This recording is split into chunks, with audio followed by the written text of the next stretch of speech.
Hi everybody, welcome to the stream. I hope you're all doing well today. Check out my new starting soon screen. What do you guys think? Please let me know down below. Give me your thoughts and all that fun stuff. This took me a little bit more time than the old one to do because I had to figure out hand animation with the steam, the puppeteering. I had to rework that one out because I forgot to do that, and obviously using like a video thing to create the little time lapses, as you can see here. So you guys have got something to watch, and I get to show off my art skills on there while you guys get hyped for it. So yeah, really excited. Hope you like it. So much not advertising. I can just get it all out of the way vocally. So remember guys, check out my other social medias. Links are down below. It also has the links for my books. It has the links for my Teespring.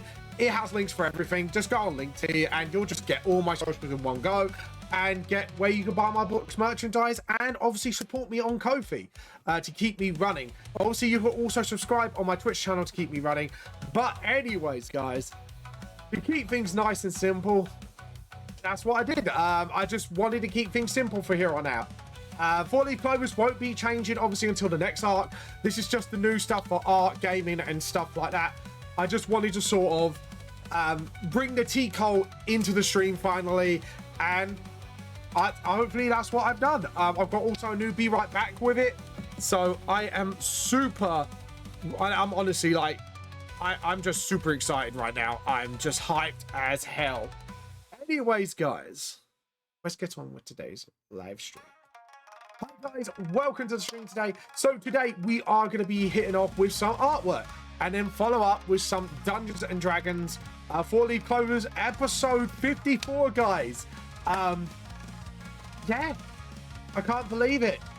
And to be honest, like when I was doing these new like starting soons and Be Right Back, it's given me like time for a bit of introspective, I should say, into myself.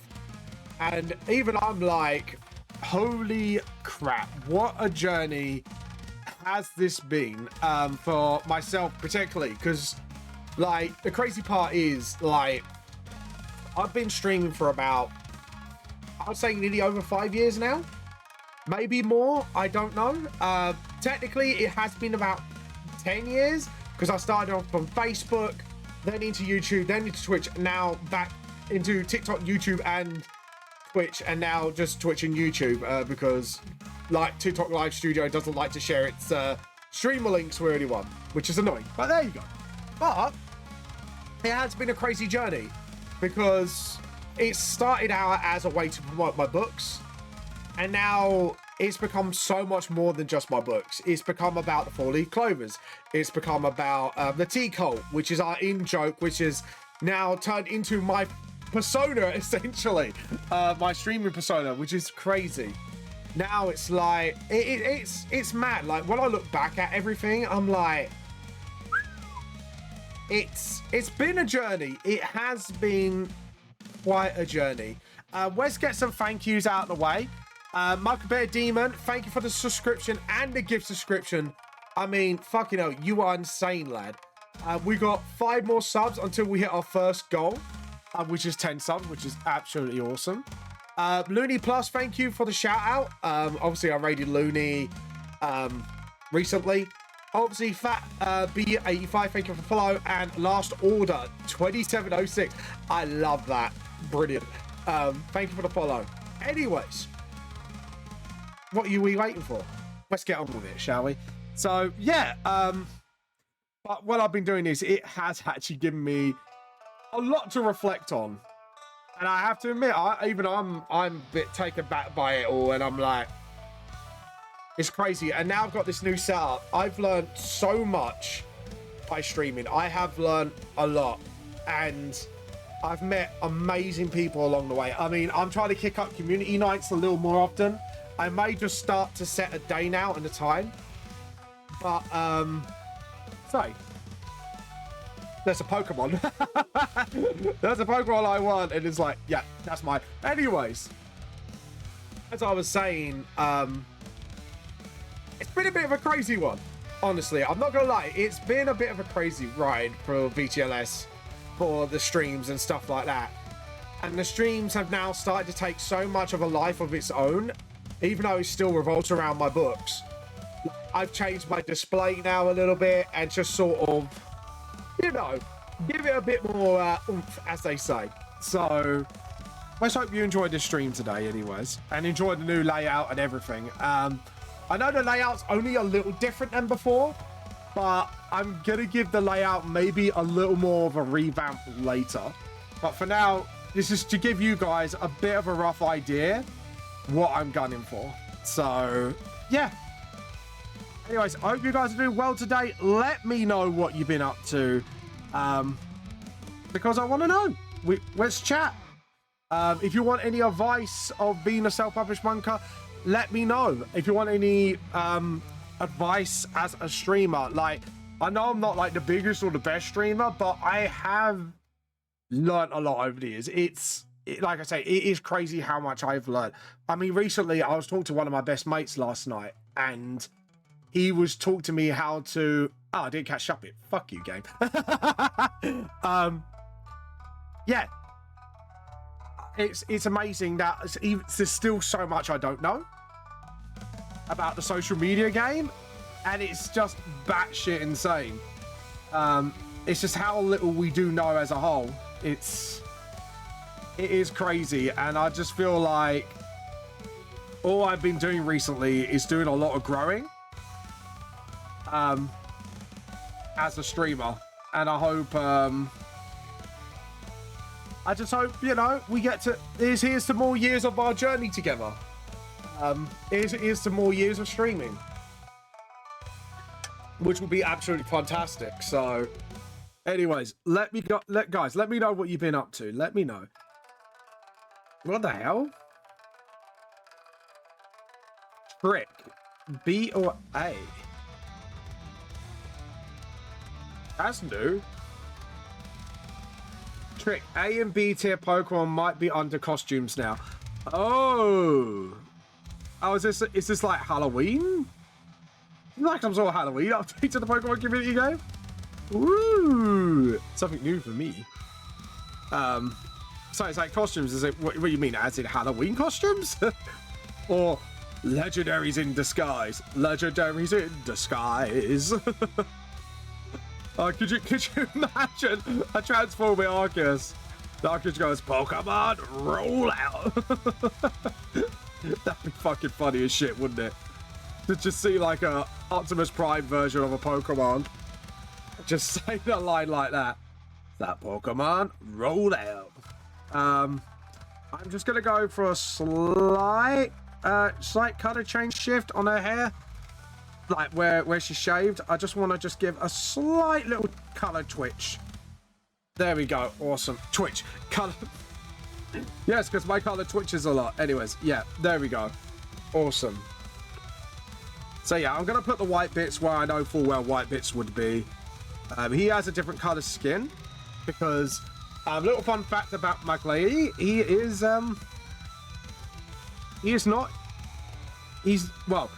he's from Scotland as of now, but he's actually is it Gurkhas you call them, like the people in World War II? That because the thing is, like, people have huge respect for them after World War II because they've saved a lot of lives apparently, like during their time, and it's like, oh, okay, cool.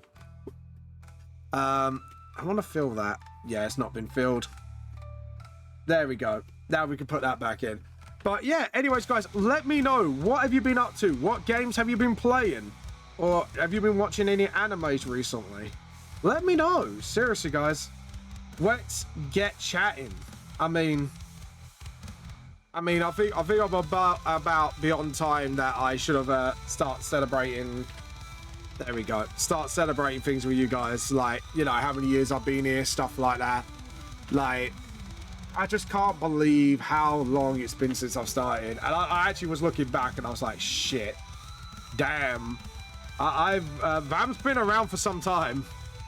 And of course, I'm not huge or anything. You know, I'm just a little guy. I'm just a very little guy. I'm a little guy in a deep blue sea. But I've enjoyed my time. And I'm going to enjoy it much more. So don't worry, I'm not going anywhere, guys. This is not a... I'm graduating or anything. But But yeah, there we go. Just get some nails done. Oh dear, there's a gappy gap. Why is there a gappy gap? Whoa, what's new, pussycat? Oh god, do you know what? That is that's a song I haven't heard in donkeys years. Like that's like my era of childhood, like when I was a little kid. I don't know, would anyone know who Tom Jones is these days? Because I don't think he's released anything in donkeys, has he? Unless someone wants to stand me corrected. That riff was stolen for Dragon Force. Sorry. my music brain was kicking off again. I'm like, did I just steal that bit from Dragon Force? But yeah. Through the fire and flames. Yeah, there's some Dragon Force riffs in there. I have to admit, like, the instrument is it just fucking rocks, man. Oh shit. Would be wiser, Vamp, if I, actually selected the bloody color. What's color of the rim of his glasses? I think I made that white. Yeah, I made it white. I made it white. Well, not color, more tone. Colors, white's not a color, Vamp. White, grays, and blacks are tones. Get your art theory right, you dumbass. Vamp, you dumbass. There we go. And let's get that done, awesome. We're gonna do nails like, actually, fun fact about Leahy. Leahy's actual fur color, even though it's white because he's old, younger years it was actually like almost like a golden retriever color. Yes, I have converted. Leahy is a golden retriever werewolf because in the VGS world there are actually different breeds of werewolf. And yes, that means you can get your Chihuahua and Yorkshire Terriers. So if you want to make a Yorkshire Terrier werewolf in the VGS world and make him a small creature, go right fucking ahead. I'll definitely have a giggle. There we go. Old man hands. He's got old man hands. Mr. Leahy. Ooh, this is quite a bar. I like this.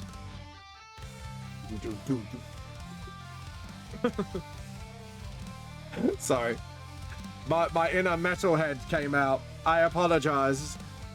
Well, do I really need to apologize for being? But yeah, if you're wondering, I have started to do, like, as a pilot thing, just do like some drawing, and then obviously it's actually for my mental health as well. I started to try to do a bit more community nights with you guys. You don't have to play games with me, but if you do want to just jump on the mic and chat with me, chill with me, whatever, let me know.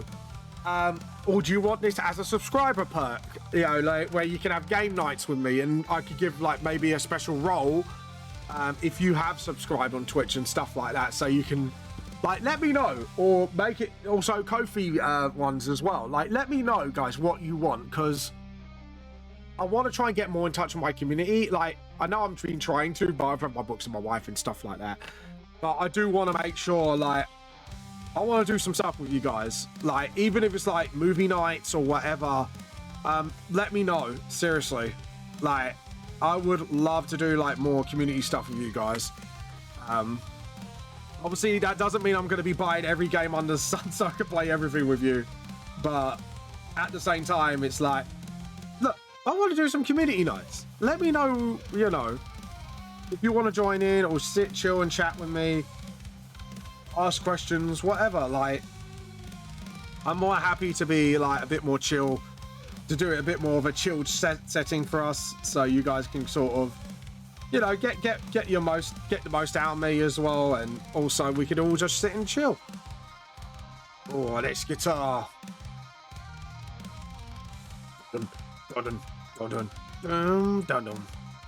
Sorry, I appreciate appreciate some hardcore shit when I hear it. It's like, oh,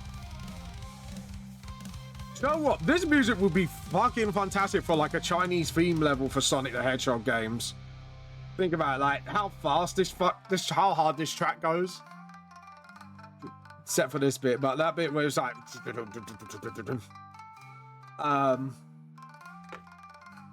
right, his scar, I'm gonna darken a little bit, not saturate, because this is a black and white manga, James. Come on, you know better than this. Rangfang's hat. Oh, dude. You know what, that guitar riff reminds me of actually one of the Sonic levels that. What level was that?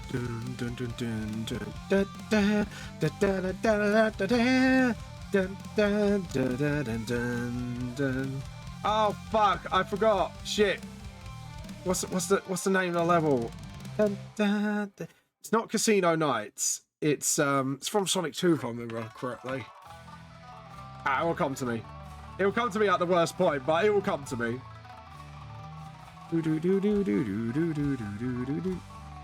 There we go. Awesome. I think my artwork's definitely gone quite a bit better because, like, I'm trying to learn for shortening as well. So I'm trying to get like my drawings like a lot more dynamic as well. I've just been on a big learning curve recently, and I'm getting there. There's still things I need to like work on, but I feel like I am making some progress. Right, do the same for the buttons, do the same for the side of the hat, then do the darken bits as well. I do have to get that bucket like in the gaps as well. There we go. And I forgot to do Rainfang's hat at the front here, so let's pick up that colour. Have I not done his ears? Oh shit. I've got to draw his ears in. That's fine. We'll sort that out soon. It's not going to be that hard to implement anyways. I pretty much got the gist. Yeah, let's do all this first and then we'll draw his ears in. Like, this part ain't going to be that hard to do. Yeah, as you can see, like, I'm trying to be a bit more dynamic, trying to be a bit more, like, try to get for shortening, like, actually fucking nailed. Because I'm looking at it like, sort of like, hold on. Bam. Why you not? There we go. Awesome. Right, and then get the spray can. Oh, this tune fucks hard, man. This tune absolutely fucks hard. And I'm sorry to swear, but fuck me, this is a good tune. This is a good tune. I'm not gonna lie. This is a hell of a popper. There we go. So let's get the spray can and then just sort of... where's the other glasses? There we go. And then do this smaller. Not too small, but small enough. And then top. And then, oh, yeah. And then get white and then just sort of...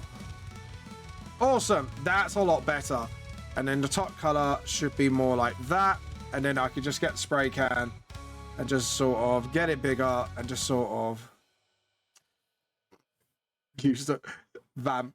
What the fuck are you doing, mate? Anyways, there we go. I had to ask myself that question many a time.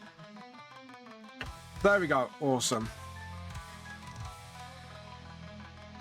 That looks, yeah, that looks good. I'm happy with that. Right, let's get his ears done and then we'll get on with the other bits. I'll tell you what, vector layers have been an absolute fucking godsend to me now. Because I've actually learned how to sort of do it right. And I've learned how to use vector rubbers as well. Which is absolutely a godsend. Yeah, that is 0.7, isn't it?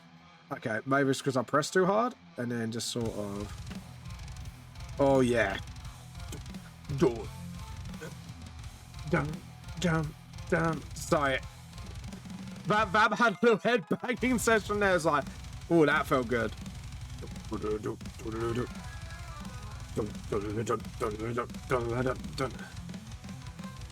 I was expecting the Imperial March tune to start playing soon. And then just sort of... That's it. And then... No, because animal... Be more the back, wouldn't it? And that first, not right. And then just sort of... Pop it out every now and again. Right, let me show you, right, guys, the power of the vector rubber. See that little line there? No. See that little line? Just... Beep. Gone. And then just a little... Open it. Gone. You have to be careful with it, but absolutely worth it. Vector rubbers rule, maybe. Vector rubbers rule, baby. As one little gremlin would say. Drop that down and just sort of... No, too dark. Go higher. Because ain't no mountain high enough. There we go. And awesome. Right, so what I'm going to do is just draw in some detail work as well, because I have actually noticed some bits that are, like, you can see him sort of like sweating and almost like mid-transforming because of the stress of it, and I forgot to sort of like add bits of tougher fur, sweat, veins, sort of like showing that he is literally pushing himself to the limit. Just sort of, there we go, awesome, that's all right. Oh no, Cobra has escaped! No! Oh no, oh no, he escaped, oh no! And then just sort of, that's it. Unlock. Just grab that white and then just get that paint bucket and just sort of, there we go, awesome. Relock it. There we go, treat. Rare candies may be dropped from catches. Ooh! I like my rare candy. I like my rare candy, yo. And then just sort of, that's it. And then just a little tougher werewolf, just like, sort of like he's trying to resist transforming. And that's what I kind of want. It's just sort of like, show him sort of like resisting the urge to like just wolf out. There we go. Because obviously with trauma, sometimes you just can't control things. Just put like a little tuft of fur like sticking out there as well. That's it. And then put like a vein like here. Veins on the shoulders. And just do it like that as well. There you go. Awesome. Let's have a look. Yeah, that looks a lot better. There we go. Yeah, I'm happy with that. Okay, cool. Right, let's proceed to the next stage of the drawing, which is the shading stage. So, layer. We're going to save this just in case things go wrong.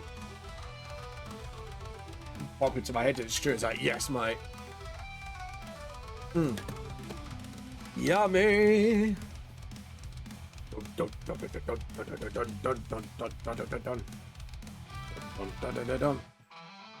What's this?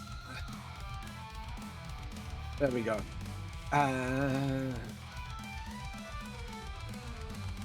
What's this? Oh! There we go. There we go. Yeah, actually, if I do that. There we go. Awesome.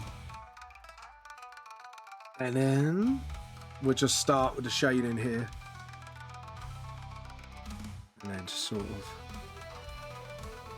there you go. And then just sort of, there you go. And then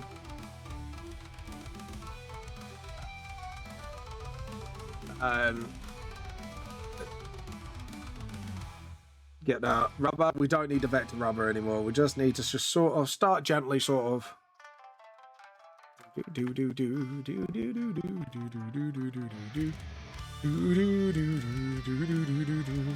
What's up?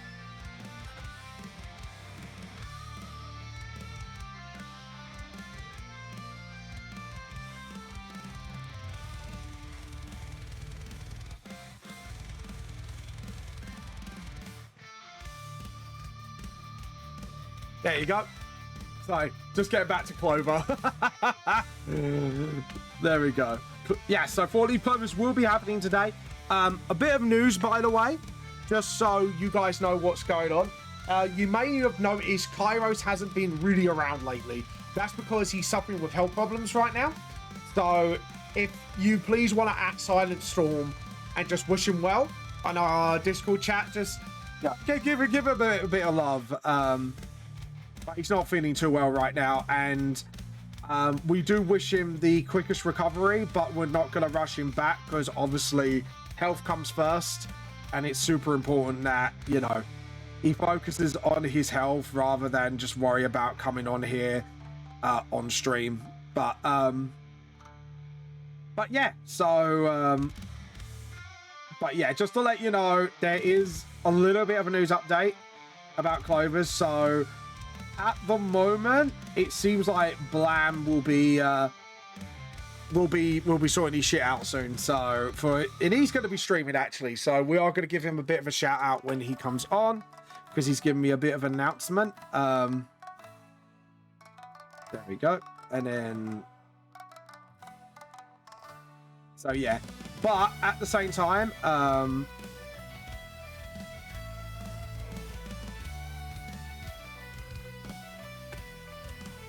there we go. And then just sort of, there we go. Awesome. And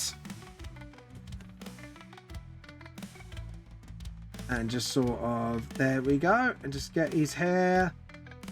There we go. Just sort out his hair. Awesome. And then just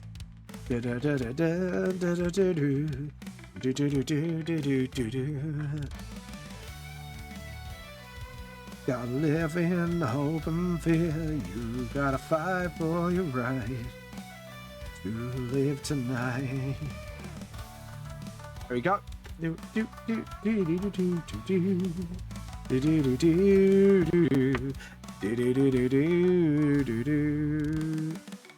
then just sort of get the hair done. Oh, my nose. My nose is actually full of it today. Yeah. Yeah. Anyways. What I might do is, give me 1 second, guys. I'm just gonna sort something out quickly. I'm not gonna be right back. I just want to sort something out. Oh, I need some tea. That's what I needed. So I was trying to do things one-handed. That's what I needed. Oh, there we go. And there we go. And copy. And we'll just quickly there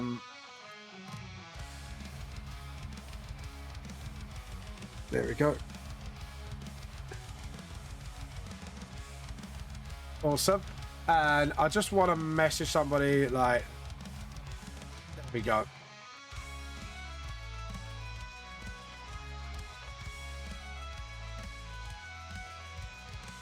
There we go. Awesome. There we go.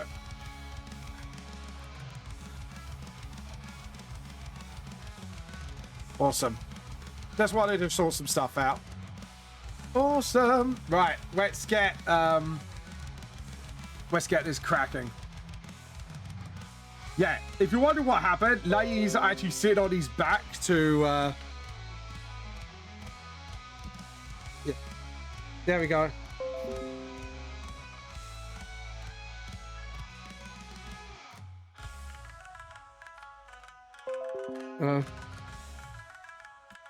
Yeah. Yeah, you got awesome. My computer's going, I've got notifications. It's like, shh, PC, shh, shh, shh. Shouldn't be noisy. Quiet, child. Quiet, you.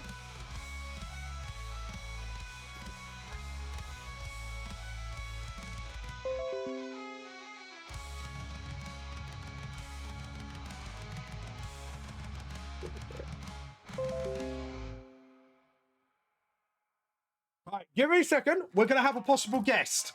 Give me like 1 second.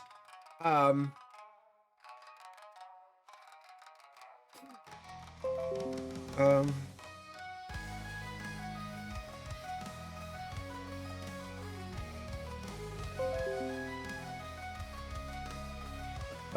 And right, give me a second because I'm gonna invite someone special onto Discord. Now I've been chatting to these guys for a long time, and it could be a possibility thing. So I don't really want to say much of yet until things are a bit more solid. So we're just going to do something very quickly. You'll see what I'm doing and what I'm up to, because these people I've met at AnimeCon, they're absolute mad lads. Mad lads of people. So I'm just going to invite. I'm going to just copy this and... Hello. Awesome. There we go. And there we go. So we're just going to get them on at the moment. But yeah, there we go. And then once he joins, I'm going to give him a special role. And we are going to jump onto... there we go. I'm waiting for him to join, and then once he joins, I'm going to give him some special permissions to join us on stream today. So, but yeah.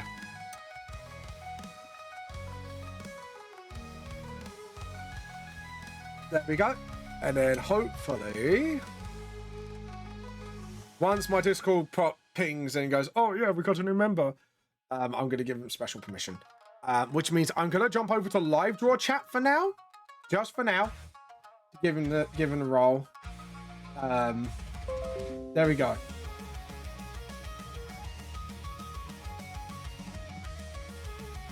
There we go.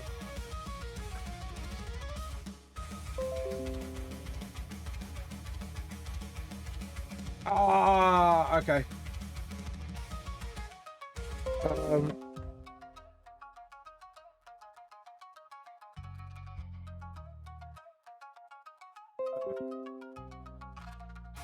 I think he's on.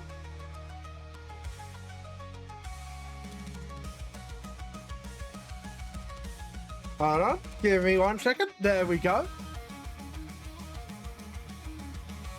You'll see in a minute, because I've been chatting to these guys, and it could be a big possibility thing for VTLS. So...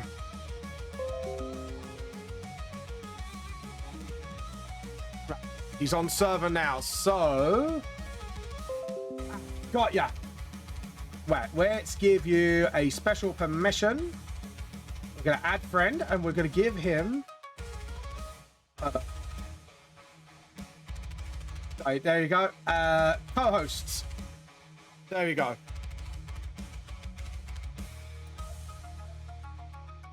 There you go. LSF.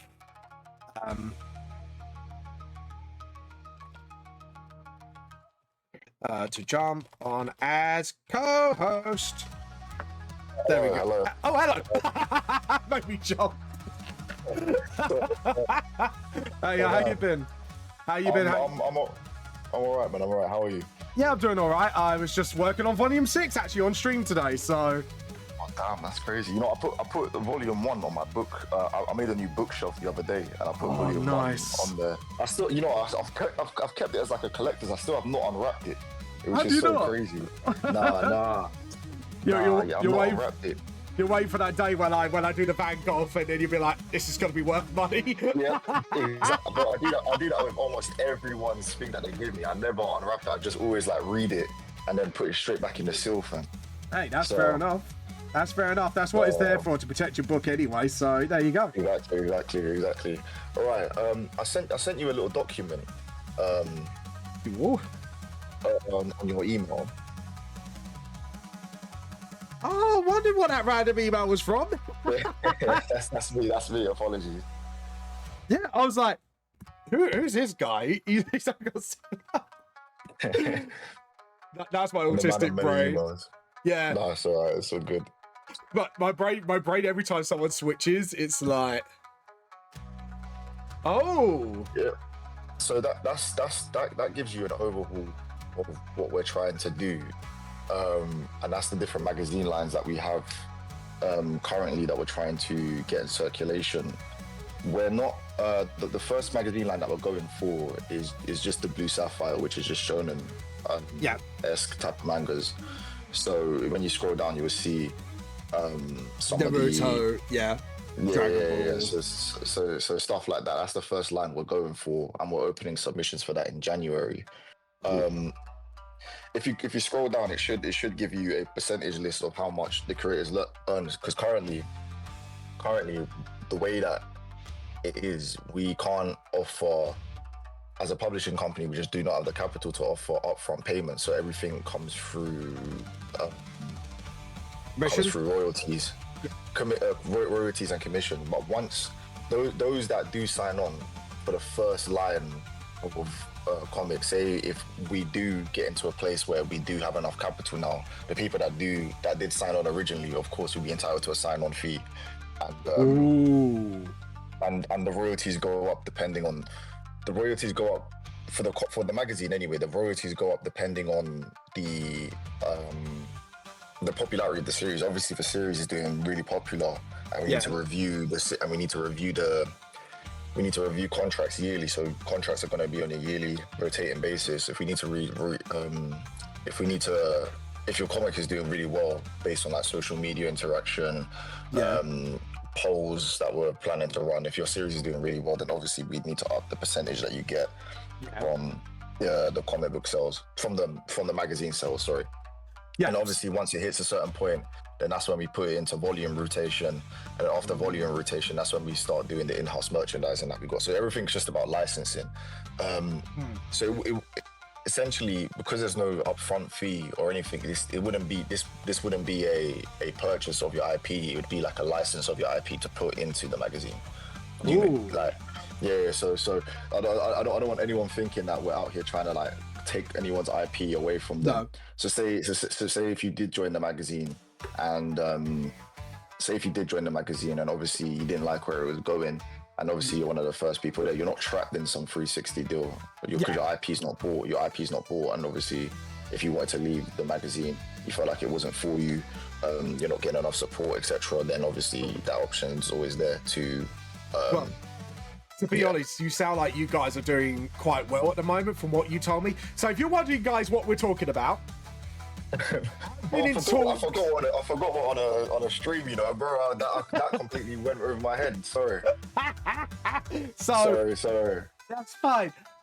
Would you like to introduce yourself first, and then we'll talk about what we're talking about? No. Okay, all right. Okay. Sorry to warn you guys with figures just straight off the bat. I am LSF. I own a little publishing company called Hoseki Publishing. We originally just started as distribution. And I got a little series myself. It all started from a little series I had myself, but we originally just started as distribution, and now we're moving into basically having a magazine serialization like Shonen Jump. So Hoseki is basically the Shueisha, if you guys know who Shueisha is, and then everything else in the magazine that comes after is basically the Shonen Jump S type of magazines that they have monthly or weekly, but we're going to do monthly. So that's us. Our aim at Hoseki Publishing is to help creators with their editing, their print, their marketing, their distribution, and then eventually their merchandising. And well, I don't know, just we want to be a beacon of hub, like a beacon or a hub for those in the West that want to create manga. And they want to get their series out there to an audience. So we're trying to become the Western version of Shueisha and Shonen Jump. The Western version of Shonen Jump. That's it. Yeah, so they've been in talks with me for 2-3 years now? I think about 2 years, from when I first picked up the first volume, Yeah, after you picked up the first volume, because I've said the one thing that I'm not good at is self-promotion. I'm not going to lie. I'm not good at it online. Like, literally, I was talking to my mate on the phone last night. He was telling me things that I should have known. I was like, oh, shit. Don't worry, feel free to swear on it. This is good stuff. We're British. You know, us British people go off. Especially if you're Southeastern. Especially if you're Southeastern like me. Like, me on stream is actually toned down. But no, I hear that. I'm keeping my professional voice on. I might drop a little swear word in there here or two, man. Be a little rebel. Who knows? Go on, be a rebel. Drop it. I was not joking. all jokes aside, they've been talking to me to help me self-promote, and I know now you're moving into the publishing business, and I've just said, look, I won't dox myself, so apart from, I know my name's on the books, but I won't dox myself any further than that, is I'm getting fed up with my current job, and I am actually looking to jump ship, so... Yeah, understandable, man. Yeah. Like I said, I think I done the presentation with you at AnimeCon as well. Yeah. The one Yes. that you hosted. Yeah. Yeah. That was how to self-publish. The video's up, by the way. Yeah. I've given it a watch. I've given it. You know what? I took one of my monologues and put it on my Hinge profile to show people that I do stuff. So, Yeah. It was, to be honest, the amount of people that came up to me afterwards and said that was really insightful. Oh no, I'm happy. I'm happy. A lot of people, and it inspired actually someone who was like in her teens, and I think it was like her mum or her grandma brought her with her to talk to other artists and get advice. And it's like, actually, that panel, like, there's a lot of things that you need to be aware of, like we said on the panel. And sadly, we didn't cover the self-promotion side because we didn't have enough time. But yeah, there's a lot of pitfalls out there that people don't realize, like choosing the right self-publishing company or the publishing company for you, stuff like that. Because lately, I may have to take my Mixam off Printlink because their prices have escalated on Printlink. Oh man, yeah. That's the thing. We're even with us, because we handle a lot of the costs now as a company, publishing company should. So so obviously if you're self-published, you fork your own cost, but we cover the cost now for you. But bro, the way that Mixam and everything is increasing their prices is crazy. But what we're trying to do is we're trying to find like a local business, because I reside in Camden and there's like a lot of print stores around here. What we're trying to do is find like a local business where maybe we can talk with them, and so we're exploring our options for print, because nothing's going into print yet. So we're exploring our options for print, and maybe if we can find a local business, become good friends with them. Who knows, man? Who knows? Yeah, because you guys are quite a tight-knit community with a lot of communities, aren't you? Because like, I didn't know you knew Anime Freshman personally. I think you know. Is it you guys know him? Yeah. And I was like, that's my G's, yeah. Yeah, and they were talking to me, and then I gave one of them my books, and I need to send them volume 5 actually. Sorry guys, I haven't sent you it yet. But yeah. So it's just about networking, really. Like, it's weird because a lot of our network is in America. So for those in England or Europe that are trying to get their books to the States, because but luckily a lot of our network is in the States. So we have a hub in the UK and a hub in the States. So there's the hub in the States that does the US distribution around there, and then the hub in the UK, which I do the distribution around here.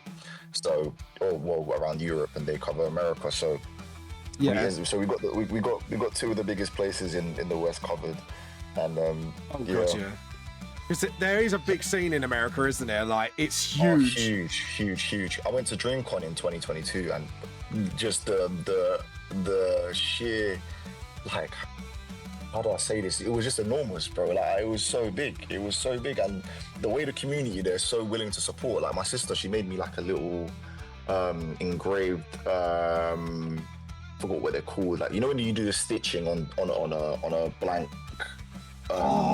Shirts. What's it called again? It wasn't a shirt. It's actually she done like a stitch art thing. My wife does them. She does them from time to time. I know what you're on about. It's got like holes, and then you kind of either exhale, do other weird techniques. But yeah, I know the ones. Yeah. She made me one of those, and I just said, I'll bring it with me to DreamCon, see if anyone wants to buy it. Someone, like, as soon as I took it out and set up my table, someone bought it. I was like, whoa, what the hell? This is crazy. Like, the community there is so willing to just support. It's crazy. So that's why I got a lot of love for the American fans out there. Because like the UK, like, there are people willing to support, but you have to sell it hard. Like, you have to sell. You have to hard sell. Yeah, it's like I think you've seen me at it, haven't you? I go proper Del Boy. yeah. You have to, though, man. You have to. I've seen you do it, man, and you just gotta keep it up. It's a hustle.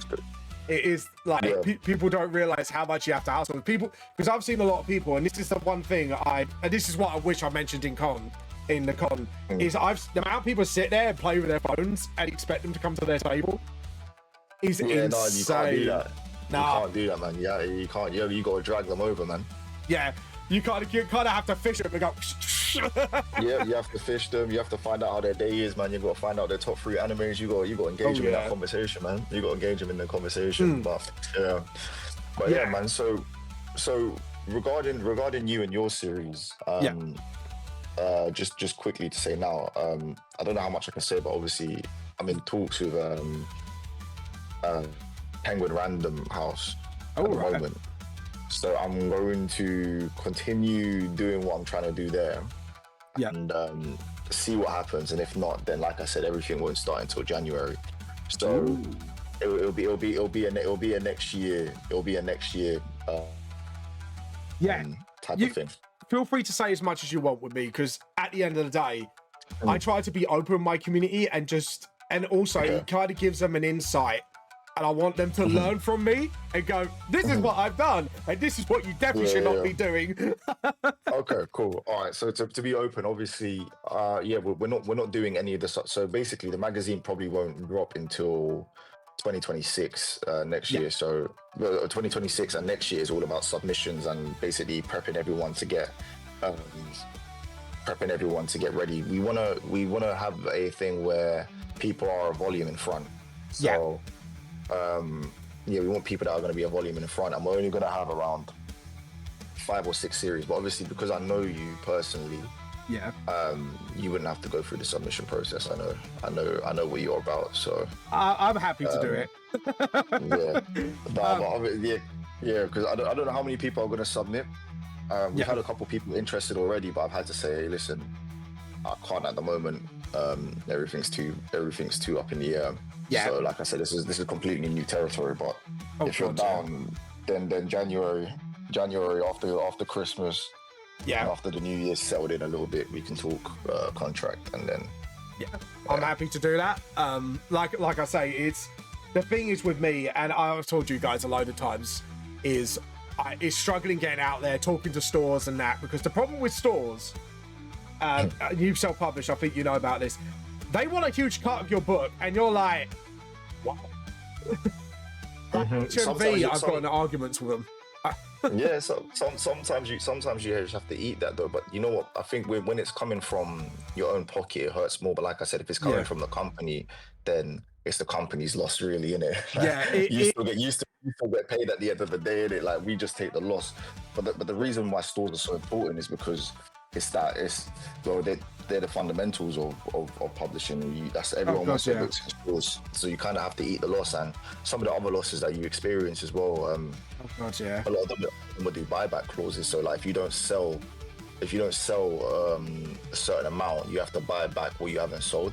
Obviously, if it's like 1 or 2, then they won't make you buy it back. But like, say if you've given them 10 and you've only managed to sell like 4, you have to buy the rest of the 6 back if it's not selling, man. Yeah. And that's publishing companies, and that's the publishing company's role. But we want to avoid that. I'm so far, everything that we've distributed, we've managed to get sold out. Oh, that's good. But that's because of marketing, though. So that's why marketing is so important. And literally, we have me, who's a bit old school, and then the people in America who are a bit more up to date. My marketing methods are, if it's in that store, then I'm going to stand outside that store with business cards and tell people to go buy it in there. I miss those days. I still do that now, man. I still do that now. Like some crazy person telling people the world's gonna end, but I'm just trying to make sure they go inside and buy the product, man. So that's what I do. So once I get a book in store, that's what I usually do. I hang out there for like a day and just basically ask people to head inside and check it out.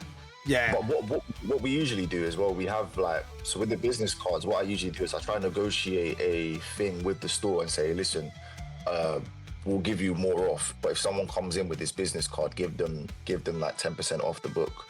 That entices them to buy it. That's the type of stuff that we do. For us, profits will always come, but it's more about getting the books into people's hands. Yeah, And that's the hardest bit, especially with new titles people don't know. Yeah, exactly. But that's what the magazine's there to do. The magazine is a collection of different types of Yeah. Oh, sorry. Hello? I think I lost you. Hello? I think the mic's cut. Is mine muted? No, he's muted. There you go. You muted yourself. I checked Discord and I was like, is that me or was it you? Oh, that was me. I think my family members have literally just pulled up to my house now, so I do have to go. But we'll talk again soon. Could you give yourself a shout out and the links to your stuff so people can check you out? Yeah, sure. I'm LSF_96_red on everything. So that's Instagram. And the Hoseki publishing pages are up, but we haven't done much with them, so I wouldn't even give those out yet. So just give me a follow, and I'll be the one posting updates. But yeah, thank you so much for having me, man. Well, thank you for explaining the process and what we're up to. So I want to say thank you for that. Yes, no worries. And any more questions? Sometimes I'm gonna get your number because sometimes I take a little break from Instagram and stuff to try lock in with things I'm doing. So sometimes I miss your messages. But it's fine. I'm gonna take your number. I'll tell you what. Family buzzing there. I'm gonna DM you it now on Discord because I was about to say it out loud and then I was like, oh yeah, I'm streaming. I don't want to dox myself. Yeah, exactly. Don't do that. Yeah, give me a shout. Give me on Discord, and I'll give you a message, and then we'll talk soon. All right, cool. All right, all the best for the stream today. Yeah. You too, man. You have a good one. Cool. All right, you too. Take care. Bye. Wait.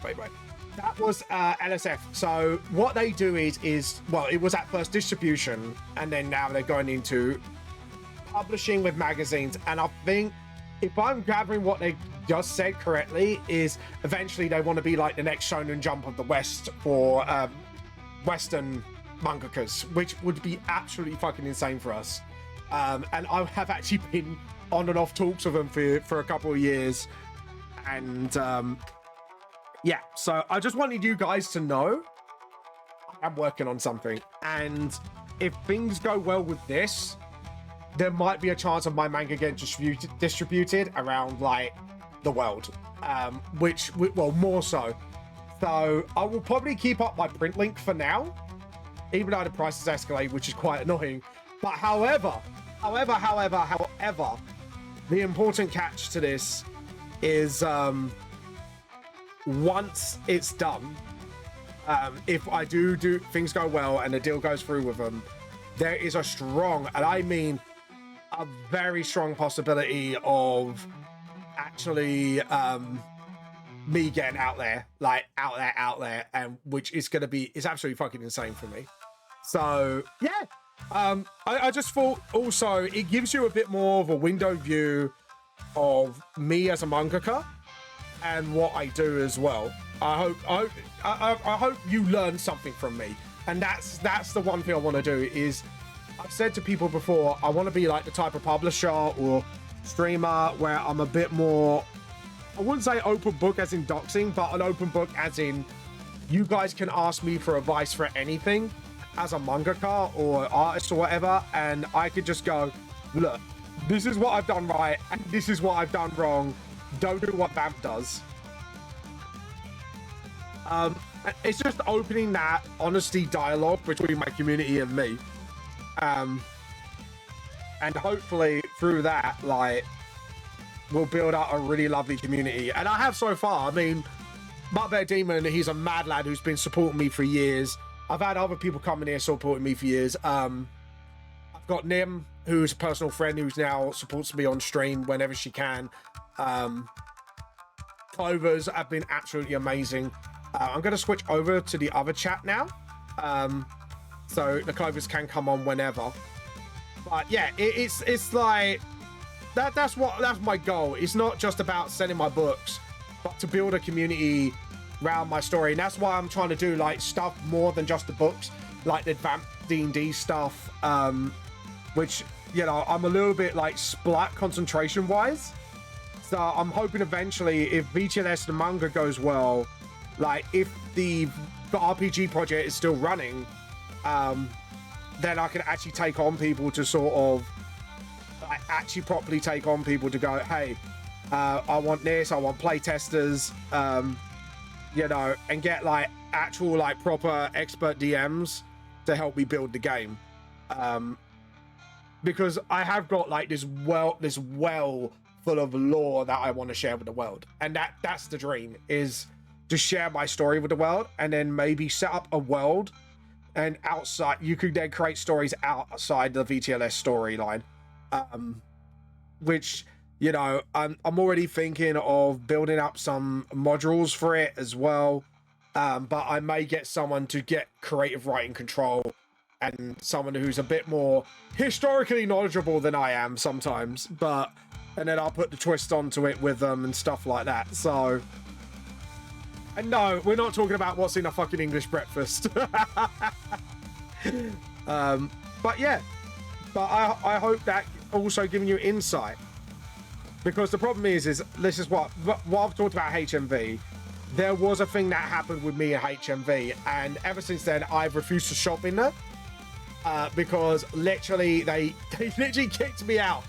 Like they I'm not kidding you guys, they literally kicked me out for literally almost no reason, apart from I kind of called them out because on one of their forms it didn't say clearly what it was, especially for someone who's autistic who takes things literally.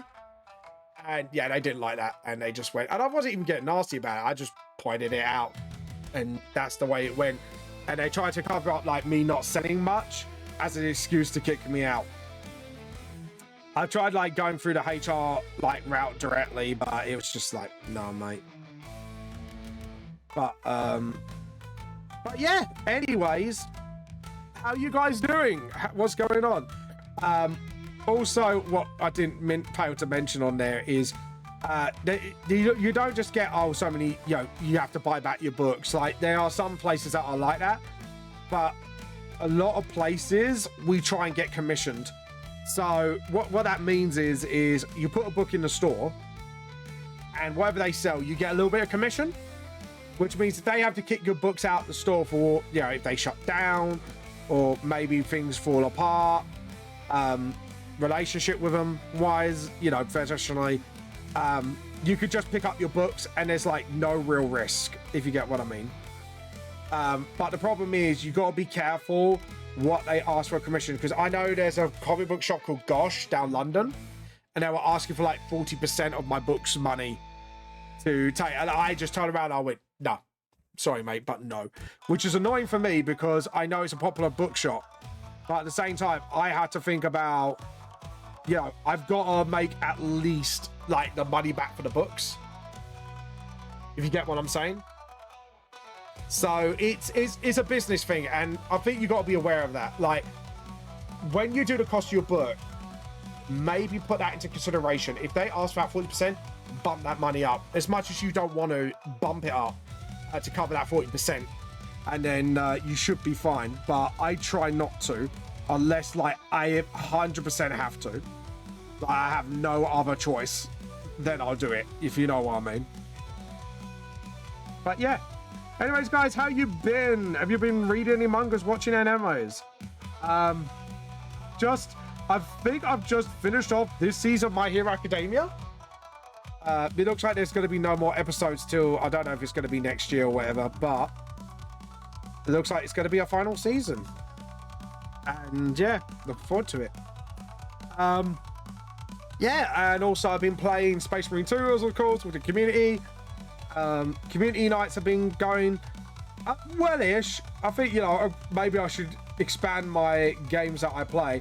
I've got games for days. I've got SNES and everything, but the problem is I can't exactly stream NES games on there or stuff like that. But yeah, no, I've been having a good time lately. I don't know if you could do that with the Switch, actually. I wonder if Switch you allowed to do that, like sort of like, you know, stream your Switch games on there. That'd be kind of interesting to know, actually. I'm not gonna lie. But yeah. But anyways, there we go. And just sort of flicking that shadow bit there, and then just sort of boom, boom. Boom, boom. Oh. Oh, it's just a... Sorry, I was actually checking something because I heard a notification. Yep, okay, that's fine. Cool. That's cool. That one's private. I'm not going to talk about that one. That's a private thing. That's a private thing, and you ain't going to know about it. No, but anyways, but yeah, I'm just continuing on doing on volume 6, and I'm nearly done chapter 3 finally. After all that pain, but admittedly, like, I think the reason why I had a lot of pain in this one is because I have tried to set up like a lot of foreshortening shots and sort of like that, and just I had to like rework out and relearn some skills or unlearn some habits and then relearn it in a way. It's a bit weird. Foreshortening, it's like I said to my mate last night on the phone. I was like, foreshortening is a bitch to learn, but it is well worth it if you can get some like really cool shots, and it's worth it if you can pull it off. And that's why I'm learning it, because I want to get some more like dynamic shots in. There we go. And moon it. I'm mooning it. Mooning. By the way, guys, you've got about roughly half an hour-ish until art show and tell. So if you do want to get your artwork on, please jump over to our Discord and get your artwork on there.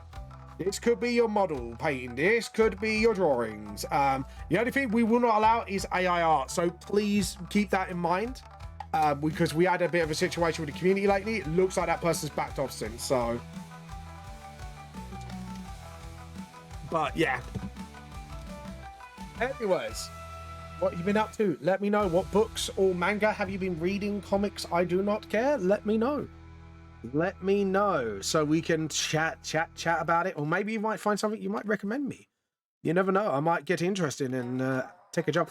I do want to look into Murder Drones actually, because a lot of people have been recommending me that lately, and apparently it's really good. So I want to take a look at that lately. Yeah, and I spot a colouring boo-boo. Let's fix that boo-boo. And then just sort of...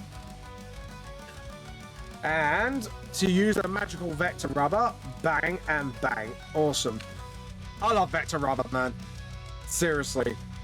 This thing has actually sort of changed the way I draw forever. Ever since I've done vector layers, it's just made my progress so much easier. There has been a learning curve, and I think that's what slowed me down as well, is I was trying to like learn how to use vector layers properly. Like, there is a trick rubber with it, where you just, if you just hit that one line that kind of extends over like I just did, it rubs it out. Such a handy fucking tool, I tell you. And it's kind of helped me kind of lift my artwork off the ground a bit more, which I know my line work, people say my line work is clean, but it's made my line work so much more cleaner than before, and it's mental. But yeah. Hey, seek and destroy. I don't know why I was thinking that Metallica song with this, but there you go. Rubber kind of reminds me a little bit more like the Gravity Hills theme song a little bit. I don't know why. I don't know why, but it kind of reminds me of the Gravity Hills theme song a little bit. I think it's because of the riff itself, and then it's got that little bit of Power Ranger vibe to it. Yeah, it's like yeah, it has got that bit of Gravity Hills vibes to it. That's why I was like, listen, I was like, then you got that guitar which gives it that sort of like bit like a Power Ranger thing, like dun dun, you never seen anything like you did before. Oh Jesus, man, I miss Mighty Morphin, man. I miss the I know like Power Rangers still around, but Mighty Morphin was the days, mate. That was like back in the day where things were simpler and shows were really fun back then. Don't get me wrong, there's some really good shows now, but maybe it's nostalgia hitting me. I don't know. Maybe I'm just getting nostalgia braided by my brain. I don't want a clay doll, thank you very much. But yeah, and then just sort of yeah. There you go. There's a bit of Gravity Falls, like when they do that like fast thing before the end of the Gravity Hills theme song. have to admit though, the Gravity Falls theme song absolutely fucks. It is good. It's a really good theme song. And like I've heard the metal version of it as well, and it just sounds brilliant. Just some theme songs just nail it musically for some reason. Sometimes I find some theme songs like actually better than the actual like some modern day music itself, and it is quite weird. It's like, wow, that theme song actually, like that soundtrack bangs hard as well, or like a sort of villain song or something like that, you know. Like, I don't know why. It's just, maybe it's just me being weird, but you know what I mean. You'll get what I mean. You do get some like banger themes, like Limit Break from Dragon Ball Super, and Jonathan Young did a absolute banger cover, if you want to check it out, of Limit Break. And the Limit Break cover is just, oh my god. I wanna crash that limit break. I'm gonna smash it like a piece of cake. Okay, another way. Oh god. Too bad we're not gonna see how Dragon Ball Super ends though with Kuriyama's gone, man. That's made me sad now. Now I figured that out, and I was like, oh yeah, Kuriyama's gone. Damn. You never know. Or maybe he has wrote how it ends, but maybe someone will pick up. But you never know. You never know. I'm hoping that be the case, because it would be nice to kind of see how a Toriyama would end it. But my theory at the moment is, because if you actually look at Frieza's journey, I've got a feeling he might become a destroyer god. I don't know why. I just got this weird vibe by that, you know, that's the way it's gonna end. And I don't mean like, oh, Frieza destroys everything, but he kind of matures it in a strange way into his own sort of thing.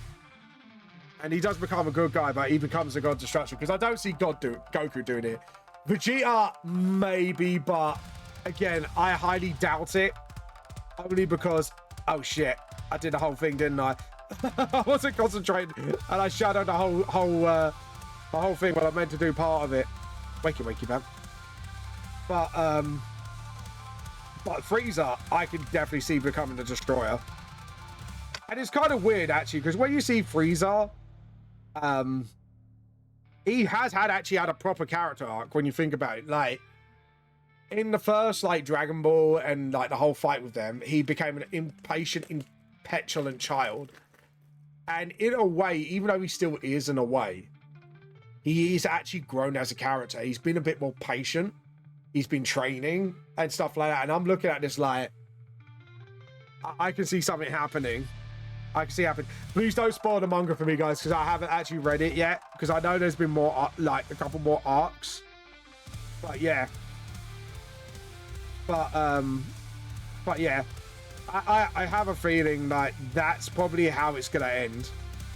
Like, that's one of the few things I know I've got a prediction on, because it's just, why bring Frieza back at all and have him like do all this training, doing the tournament of power, you know, for the multiverse one or multiverse art. I just don't know.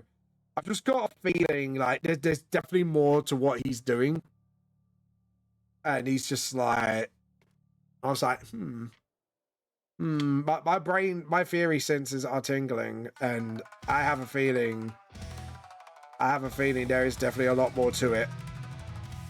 Unless, like, it's like the whole Goku turns him good thing, and is like, I don't think so. I don't think that's going to be the case. If that is going to be the case, then I'll be like, what the fuck? But at the same time, what if that is that slight chance that Lord Frieza is going to be the next destroyer? He's too much of an obvious choice, if you know what I mean. And it just makes way too much sense. Just because, you know, because the prophecy, yeah, the first person did it, like, in the manga, the prophecy was, he didn't talk about the Super Saiyan God. That was Beerus. But yeah. I've just got, I don't know, I just got this weird little feeling that's what's gonna happen. But That's only if Toriyama has actually wrote the notes down on how he's going to finish it. Yeah. That'd be really cool, though, wouldn't it? That'd be such a cool ending. Like, he becomes a story god. I don't know, like, Goku could, like, you know, do his own god thing, maybe. But Vegeta, yeah. I can see him becoming, like, a god of some kind as well. I just feel like that's where it's leading out. It feels like there's, like, a new pantheon of strength, essentially. I don't know. Maybe I'm going crazy. Maybe. Maybe I'm mad. Maybe everyone's going to go, Vamp, you're chatting shit, mate. But, hey. Still be cool. Still be cool. But, yeah. Anyways, guys. Tell me what you've been up to and watching, and have you got your own theories about what's going on? Oh, dude, I've been watching Spice and Wolf as well. Oh, my God, that's a fucking beautiful anime, and it's brilliant. Admittedly, not as good as Freerun, admittedly. But I do like it all the same. It's a really good storyline. But, yeah. Spice and Wolf is brilliant. But, is it Spice and Wolf they call it? Yeah. I can't wait till next season of that. It just... I want to see where it goes next. Because, like, you know, they could have easily gone with, oh, you know, the god chose the merchant as a champion and he's got to be a champion of the world. And it's like, no, he's not. It's just like two people getting to know each other. And it is a little bit of a love story. And it's like, I have to admit, it is very good. And a lot of it's very well written. And, yeah, it's actually well written. And I'm actually enjoying it at the moment. There we go. And just do this. Awesome. But yeah, such an awesome anime.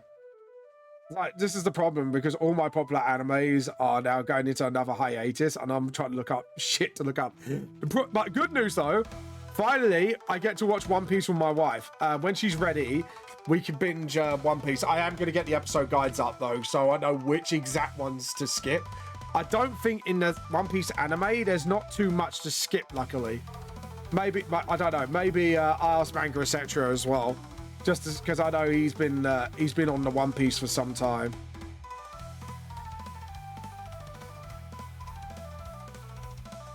But yeah, there we go. And then just sort of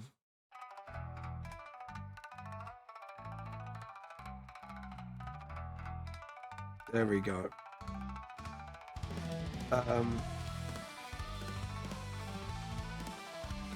Awesome. I'm just gonna get the fingers and thumbs up.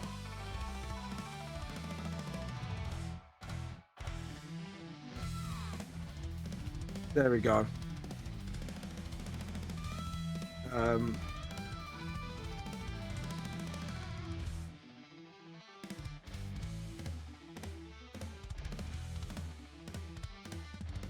Gonna do like that as well. And what I'm gonna do is just do a little like that, so you can see like there's a wrinkle in his hand as well, which I think would be like, I don't know, I think no, that looks stupid. Let's just keep it smooth. I think the lines does a good job of displaying the wrinkles. Do do do do do do do do do. Just Rainbreak, just like, what the fuck are you doing? But yeah, oh shit, have I not shaded that face? Have I just gone straight to bottom panel? Whoops. Oh Vamp, what are you like? What are you like, Vamp? Right, let's just shadow these right now. Oh, that guitar riff. That is beautifully done. So, hey guys, I was just nerding out about that guitar riff. Dun, dun, dun, dun, dun, dun. Why is my model like leaning forward? Oh, it's because I was leaning forward. My model was like going, whoop. But yeah. Oh god. Do-do-do. Do you know what? I'm sitting on my streaming chair. It's such an awkward position today.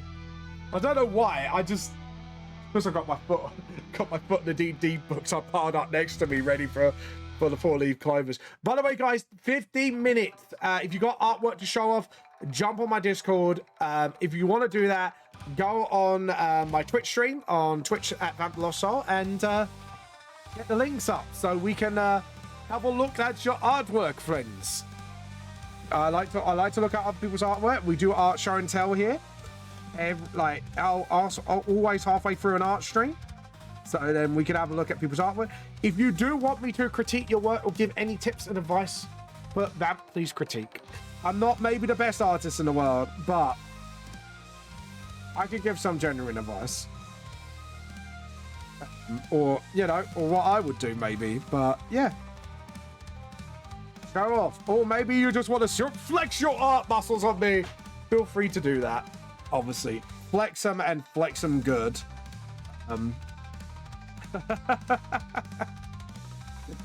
Flex your art muscles at me. There we go. And then just sort of, let's do this quickly. There we go. Let's do a little bit of this and a little bit of that. Well, why did I shadow that bit?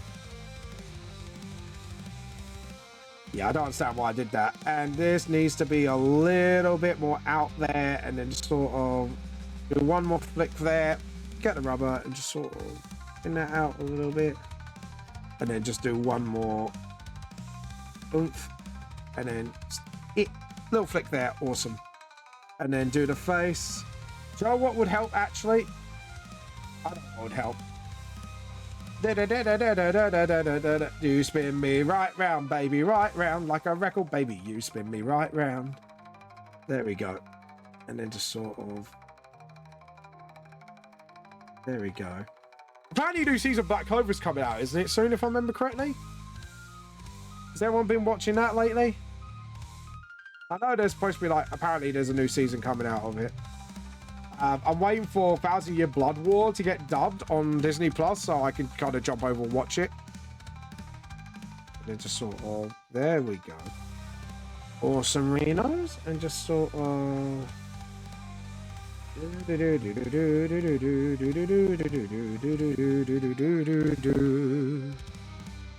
And then just sort of, that's it. Oh. And awesome. Clagdo escaped. Boo. Nobody got it. Boo. It's rigged. Rigged. Anyways. Sorry. All jokes aside. To be honest, I didn't want a clay doll. Who wants a clay doll? Nobody wants a clay doll. I don't know, actually. Clay doll does look pretty cool as Pokemon. I'm not going to lie. There we go. If I think we're like the owl one with the mini heads, then yeah, that's a pretty cool Pokemon. Not the most powerfulest, but a cool looking one. There we go. Awesome. And then just sort of, there we go. And then just sort of, awesome. There we go. Right, I'm going to give myself a stretch for a second. Give me a moment. Whoa. Guys, you have got under 10 more minutes. Or just over 10 minutes, apparently, according to my timer, to get those artworks on my Discord so we can have an art show and tell. Let's see. Has anyone put any more artwork in there? I think there was one I noticed, I think, got put on. Poster art here. Nope. Oh no, there is the commission. Yeah, apparently, I'm gonna be Maiderized soon, which is like,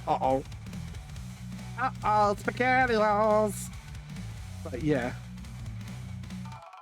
So I'm not looking for. Vamp ain't looking forward to that. I'm not gonna lie. Vamp doesn't want to be turned into a maid. Maid Vamp. Could you imagine that? Dude, streaming channel comes to Maid Vamp. And sadly, I do know most of the community approves of this. And I'm like, you fuckers. You fuckers, you. There we go. And get that. And just rub that little line out as well. Just sort of rub that out. Just clean it up a bit. Awesome. And then, let's see. Oh. Oh, I might pick that up. Let's get me a Pokemon. Poke C-A-T-E-H. I bravely stand against it. Yes, JP, be my knight in Shining Armor. How you been, my man? Have you been? Have you been? There we go. And then, yeah, how you been, man? How you been? How you been? There we go.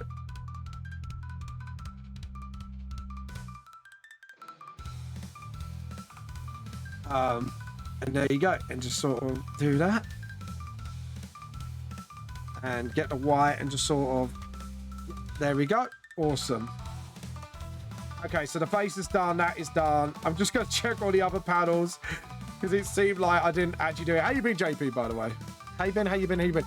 Slam. Make sure you slam your artwork now because we are about to do it in about under 9 minutes. So if you need to get your artwork on there, do it now. Not bad. Art block recently. No. Did D&D session yesterday. One of the players called it a filter episode.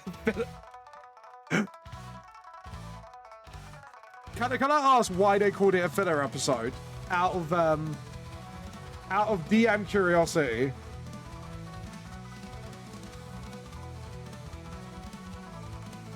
No, unfortunately. Fair enough. Fair enough. I was going to do like the monkeys from Madagascar. I was going to go like, if you've got any art, bring it into Discord now. You know, like the monkeys when they go, if you've got any poo, flick it now. I just love that line from Madagascar because it's just so funny.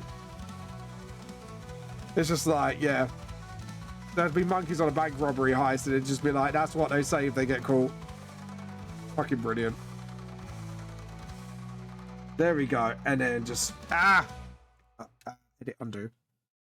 Guessing just because there was no combat, it was a travel and shopping session. I wouldn't call that filler. Like, I've had sessions where people have literally shot the whole session and done some story bits for themselves. You know, it's just at the end of the day, like, there are some parts of the campaign where you might not be able to fit someone's story in, but you do it as like a side mission or whatever. Because I think people don't realize that D&D ain't just about combat. And I think people sometimes forget about that. Like, they'll come up with these busted builds, but if the DM is a good DM, it won't be all combat. It'll be all role play, you know, getting the story in first. You know what I mean? It's like some of the players in my D&D group in the store learned that. Some of them had to learn that the hard way. It's like, it's not always combat. Sometimes there's story. But when there is story, sometimes I have to hit them like a truck. Not in a bad way as in trying to get them killed, but in a emotional way where I'm like, yeah, like, while you're away, this has happened, and this is the direct result of it, sort of thing. But yeah. But yeah. But yeah, D&D, man. D&D. It's D&D, it's D&D Beyond. Anyways, but yeah. But that's just my opinion. That's just my opinion as DM. I think a good DM's got to be a good storyteller. And if you can tell a story and players can still be engaged, even in non-combat situations, because literally the last session I did privately with the lads as well, it was purely roleplay because they have to do a courtroom and they're dealing with politics. And I said, look, this branch of the campaign is going to be quite political, so you know, get ready. And yeah, players got used to it. They say sometimes it's a nice breather from combat. So, but yeah, I think it depends on the D&D group as well. If they're heavily into role play, you kind of have to consider it also. But yeah, there we go. And then just build this up as well. I should make that shadow wider, shouldn't I? Yeah, make it wider. And just sort of...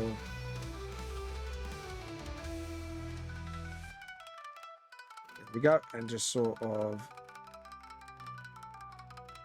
There we go. I think that's a bit better.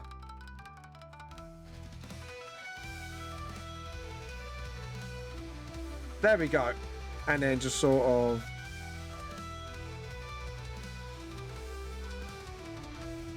Mostly I wanted to show that not everything is out to kill them, plus new players are very paranoid. Yeah. Oh god, yeah. Either very paranoid or they believe they can murder everything. You get you get the paranoid player because I've heard on YouTube videos about nightmare DMs and stuff. Or you get the players that get really overconfident and get player murdering. It's all about the memes. Like, I 100% agree on that respect. You do get... There are two types of new players I've noticed. It's the murder hobo or the paranoid player. But yeah. I mean, I've had players now like kind of do a night out with a guy who runs a bank, and they just tipped cows and drank alcohol and got drunk, which was hilarious. Trying to reign the bloodlust has been a challenge. Yeah, I agree. Like, bloodlust is a challenge to deal with. Hence the player archetype of the murder hobo. But there is ways to do it, and I've noticed the most effective way with dealing a murder hobo is giving them their spotlight to shine in roleplay. If you could give them a spotlight to shine and show them, like, there are ways with dealing a situation more than just kill, murder, and reward them for it, it's actually, like, quite a rewarding experience. In my personal opinion, that is. D&D can be different for everyone. Some people do run purely combat campaigns, but yeah, but to get them out that mindset is a challenge, but it is worth it when they realize, like, oh, I can solve this by actually peacefully talking to the guy. It was like I threw a lich bard at them, which I used from Tommy D'Amico, which I actually used the Intona stats. And they actually, because he's not actually a bad person, he just wants to live, like, to make more plays and do Shakespeare proud. So, yeah, some players truly do not mesh with the table, though, and you got to know when to cut somebody. Yeah, that is hard sometimes. Dealing with toxic players, 100%. They can be hard to deal with until and sometimes you just got no choice than to cut them out. And it can be such a shame, but at the same time, yeah, sometimes you just need to know when to cut them, because it can become quite a toxic place to play in if the player is not responding well to the others, or they're not gelling well, or, you know, which, yeah. And I had that once, like, in the game that I played for the store, there was a guy, and he kind of used his disability of excuse of being an asshole towards a young kid. Young kid was new to D&D, started as DM.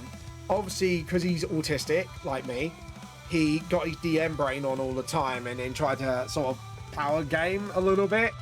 But over time, he got a lot better as a role player, as a player, more than a DM. And I think he's learned a lot of things off me as well, from what I've been told. And overall, he improved. But because the guy found the kid annoying, he was trying to get the kid killed off or bully him out of the game by any means necessary. And he was like a 30-something-year-old man bullying like a 10, 12-year-old kid. And I was just like, mate, get out. Like, you are not obviously fit for the group. And it's a shame. Because, like I say, I have all sorts of people on my table when it comes to, like, professionally DMing for a store. And it's sad when you see that sort of thing happen, and it's like, the guy obviously had, like, a vindictive streak on him, plus at the same time, like, he had a bit of a superiority complex, and it was like, I had to sort of get rid of him in the end. But yeah, sorry, that was D&D story time, but yeah, that was like, I remember that was the one time, and I had to literally talk to the store and say, look, I need you to keep an eye on him, and then get permission from the store to kick him out of the group, because ultimately I'm running it for them. So I can't exactly make any sort of executive decisions without them, but in the end, we just had to cut him out. And luckily, he kind of cut himself out anyways eventually, and he kind of got himself, like, left the store, because he started spreading some unsavory things about people. But yeah, it's never easy, especially for someone like me, and I hate confrontation anyways. So yeah, but if you are going to professionally DM for a store, my actual biggest advice is do not be afraid to get the store manager involved if anything goes wrong, because at the end of the day, they are running a business as well, and they want to see their business succeed. So, you know, getting them involved is actually the best thing you can do with situations like that I personally find. Plus, it kind of gives you, if you got their backing, you actually, you can actually, like, you know, you can turn around and go, well, I'm not being funny, but the DM has presented evidence to me of your behavior, and we're going to have to, yeah, because literally, getting back to the story at hand, I'm not even kidding you, JP. Some of my players received some really messed up DMs from this guy as well, because we got a shop Discord group, and he was literally attacking the kid through other people and manipulating them into sort of bullying the kid in the guise of jest, and it was fucking messed up, man. It was really messed up, and I was like, and that's when I got the store involved, and I was like, this is happening. I've now had one of my players being affected by him now, and then luckily one of the players would bravely step forward to tell me all about it and showing me the messages. I was like, mate, that's fucked up. I know he was doing it to like team players and that, and just literally getting him on his side, and it's like, and one of them just went, this doesn't seem right, and luckily showed me the message, and I just went, yep, meeting with the store now. And I got him to kind of not out him publicly, but kind of private chat with the other store people, and just sort of get him to give his evidence and show the messages. And we were just, all of us just, even I was gobsmacked, because he showed me some of it, and then after he told me everything, I was just sitting there just like, that's fucking fucked up, mate. Like, it is like one of the most fucked up things I had to deal with as a DM. I think the second one was actually something to do with the Clovers, but I won't mention that because people were involved in that, and I had to sort of do it more on the quiet. Yeah.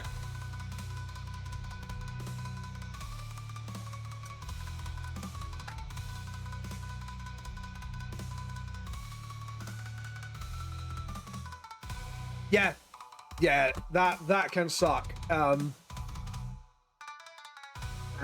yeah, and this is why, like, even in a family circumstance, like, personally, I would let other family members know just in case, and just say, look, or that person's parents or whatever family members, and just go, look, this has been going on, just letting you know, and I'm gonna have to do this because of X, Y, and Z.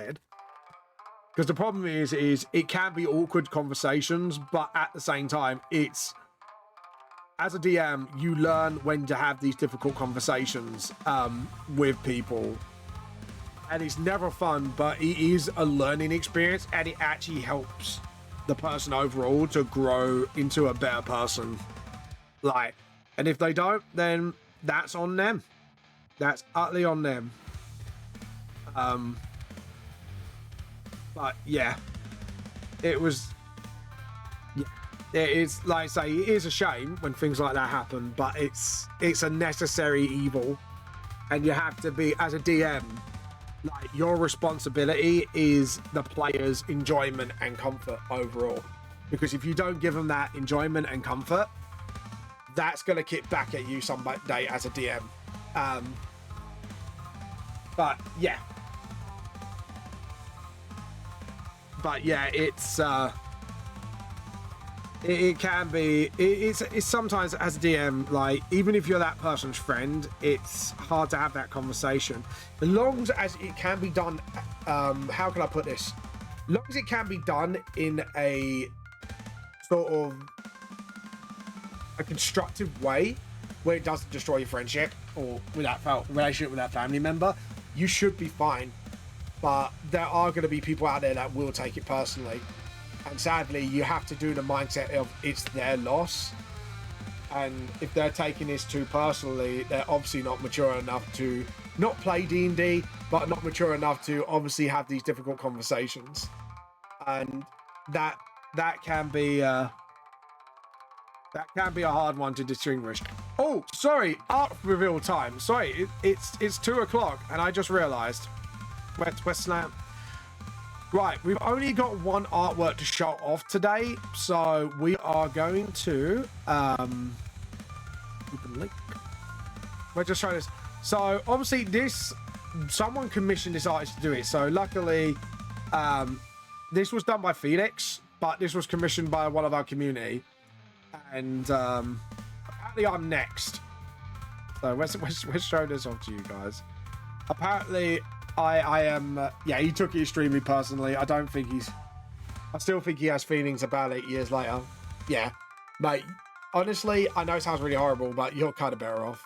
Yeah, we got one artwork today, and apparently this is going to be me next in the commission, me in a maid dress. So looking forward to it. But yeah, but this was done by Felix. Apparently Felix streams as well. So if you want to look him up, I think it's Felix Link. It's either Lark or Link. Can't really pronounce it. Liak. But yeah, check him out. Pay for a counter commission. What's the counter commission? I think it's gonna happen, man. Like apparently, like Blam is planning something for AnimeCon. I would have banned you to not draw it. Oh god. To be honest, JP, at least it's a mark of honor. Let's put it like this. Like, as a streamer, I think if you sadly, at least it's not Rule 34. Let's be honest. Like you know you made it if there's a Rule 34 of your VTuber. I'm just glad that ain't it yet. Let's be grateful it's not come to that yet. So, you know, at the end of the day, it's weirdly a badge of honor. It's messed up, but it's a badge of honor. You know you've gotten somewhere if someone is commissioning art to have you in a maid dress, and I'd much rather a maid dress than Rule 34 hentai. So, you know, wins and losses, JP. You gotta take the wins where you can get them. As much as I ain't looking forward to this, I'm still like, yeah, but it could be so much fucking, I mean, so much fucking worse, JP. So much fucking worse. Oh, and you missed it earlier. There might be a slight possibility my books might be getting possibly signed on with a Western manga company. And my books might be coming to America. Well, they kind of are anyways, but print links kind of escalate their prices. So I'm kind of like now, yeah, I might need to look at this from perspective. It could be a lot better. Yeah, but it's not the worst thing someone could do. Let's be honest. It could be a lot worse. Is it shameful? Probably. However, I will say this with confidence. At least it ain't Rule 34.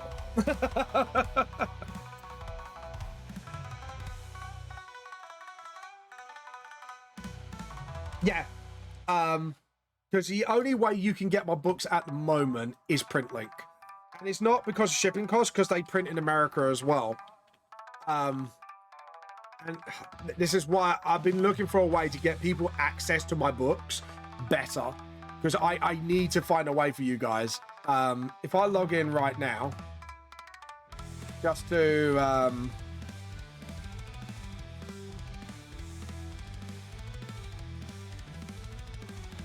publications. Yeah, right now my books are about about $14.50 a book, and that's not including delivery. You can look it up yourself, but my books are normally £8 to buy on stall, and they essentially practically almost doubled it because of And I'm not getting much profit out of it either. Like when I originally set this up, I set it up to £8. So I set like the printing costs were like $7.50. I did $1.50 commission, and I've kept it like that since. But they have escalated their printing costs, and it's causing me problems. And I've literally had a right go at them recently, and I was like, mate, this is not on. This shouldn't be this high. You know, and it's been up in a few months. Hold on, I'll show you here. But yeah, have a look. But yeah, if you click, I think if you're American, with delivery, let me have a look. If I click buy now. Yeah, so subtitle, obviously once you get your address on there and that, you'll get total costs. But yeah, but you're probably looking at, for you, I'm hoping postage ain't that much, so nearly about, I would say about $15-16 in total if they got a print in house down there. So yeah, but yeah, just to let you know. But yeah, at the moment they've escalated their prices, and it has really annoyed me. And I was like, dude, guys, you're screwing over my customers, because I finally found a way to get things to people for cheap, even in England. And now you're kind of almost doubled my book price. And I can't do nothing about it, because obviously, you know, it's print on demand. I can't stop it, which is annoying. But hey, because I'm planning to get, if things go well, the VTLS D&D, I'm planning to get on PrintLink if people want, because I'm going to get like additional files that everyone can get for free so they can use it. And then once people like it enough or play with it enough, then I'll go, do you want me to do a PrintLink edition of the book so you guys can come pick up like the physical copy if you want to support it? And that's what I mean. It's sort of like things like that I'm trying to get done, so it makes things easier on people. By the way, Clovers, if you want to jump on the Discord chat now for 4-Leaf Clovers, let me know. And I mean the Clovers role players. Actually, let me look up my DMs just in case. But yeah, awesome. But yeah. Oh, by the way, JP, do you want to see my new starting soon screen and be right back, by the way? Because I have shown it off today. You might notice my setup color scheme wise is starting to look a little different. And eventually I'm going to be redoing the layout as well. Here we go. So I'm not being be right back, do not worry, but we're just going to show off something here. So we'll do be right back because it's the same as starting soon. So just to let you have a look at it. So I did a couple of things here. I did video editing software for the time lapse, and the time lapses are on there, and the social medias. The Steam of the tea mug is actually completely done. Oh, that's clean. Yeah, is completely done hand animation. That is my first proper piece of hand animation. The Steam of the tea. Like, I did that by hand, 8 frames, and put it on loop. And the guy with the screen is paper doling, so I kind of like put key points on Clip Studio and kind of like just load and hide the opacity to make the scroll, like make the screen glow.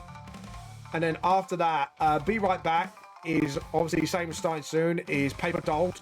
So again, key points, and then just make it move up and down. I did that all on Clip Studio. The background for the Clip Studio was actually a screenshot. I'm not kidding you. That is literally a screenshot, the Clip Studio setup. And then I kind of put my previous time lapses that I put on social media and then put them on like they are actually part of the program. I did that with video editing software. I think I used Wondershare for that.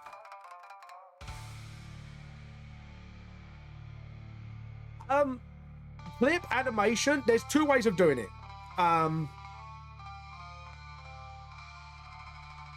The time lapse is such a cool feature, and the fact I finally actually had a use for them outside of social media posts was bloody honest.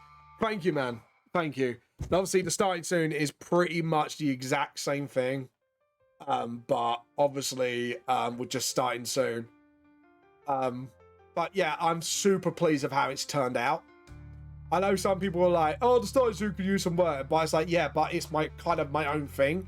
The starting soon and the be right back words on the screen actually was hand drawn by me. Like every letter was hand drawn, and the only thing I did was copy and paste the letters to make them look like, you know, because I have actually got experience in typography and creating my own letters.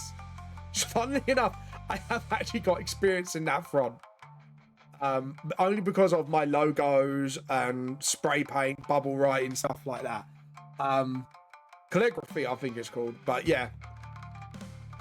But it is crazy how but in the setup here at the moment is roughly what I want to do before I put all the new setup in. So there's going to be like new frames, T-Cult themed.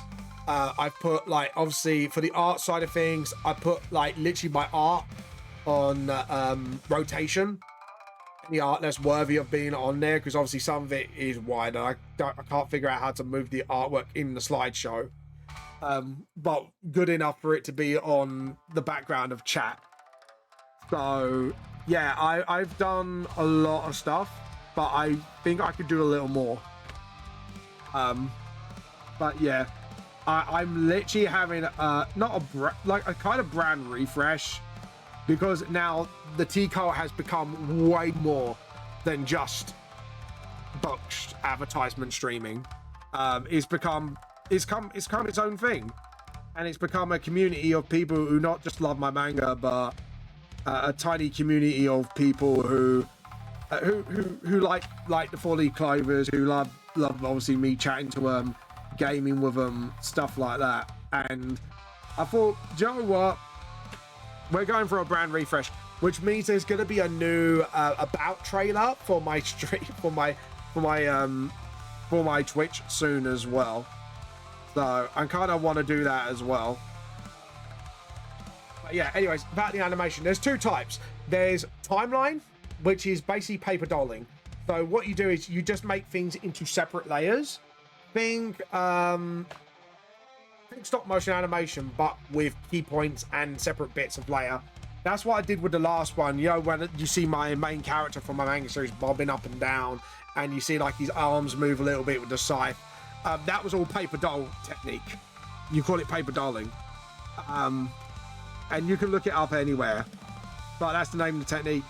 The other one is traditional frame-by-frame animation, which I did for the T-Cult. So the fact that I did my first... and fuck me, how I learned to do that steam effect was literally by watching a video from Procreate, which works a little bit differently because it kind of does it automatically for you. But I kind of used their theory for the steam and kind of implanted it by hand animation.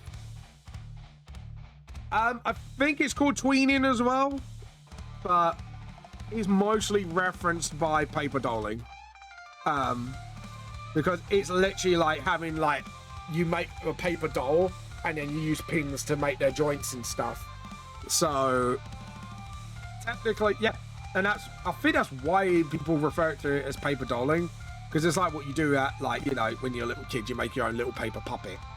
So, you know, I remembered it being called paper puppets when I did it as a kid, but that could be just their symbolizing, and it's like, obviously boys will go, oh, I don't want to do a paper doll. So, yeah. But yeah, it was like, I used a mixture of techniques. And again, like all I did with the glow of the screen was literally just fuck with the opacity on key points. And I did like 3 key points, so it kind of like fades and unfades and fades and unfades like a proper TV screen would. But yeah. But yeah. And I'll tell you what, when I sneak previewed it on TikTok, it got 2,000 views, and I think it's still getting views now. People are favoriting that left, right, and center. And I'm like, holy shit! It took that for it to go. Like, I went like very minorly viral, and I mean very minorly. That is my most viral video, and I think it actually got a couple of reposts as well, which is fucking insane compared to all my book stuff. But yeah, which is crazy, by the way, absolutely fucking crazy. But yeah, I might show off to the other guys when they come here before we start Four Leaf Clovers. By the way, Clovers, if you are ready, feel free to jump on mic and scare the shit out of me.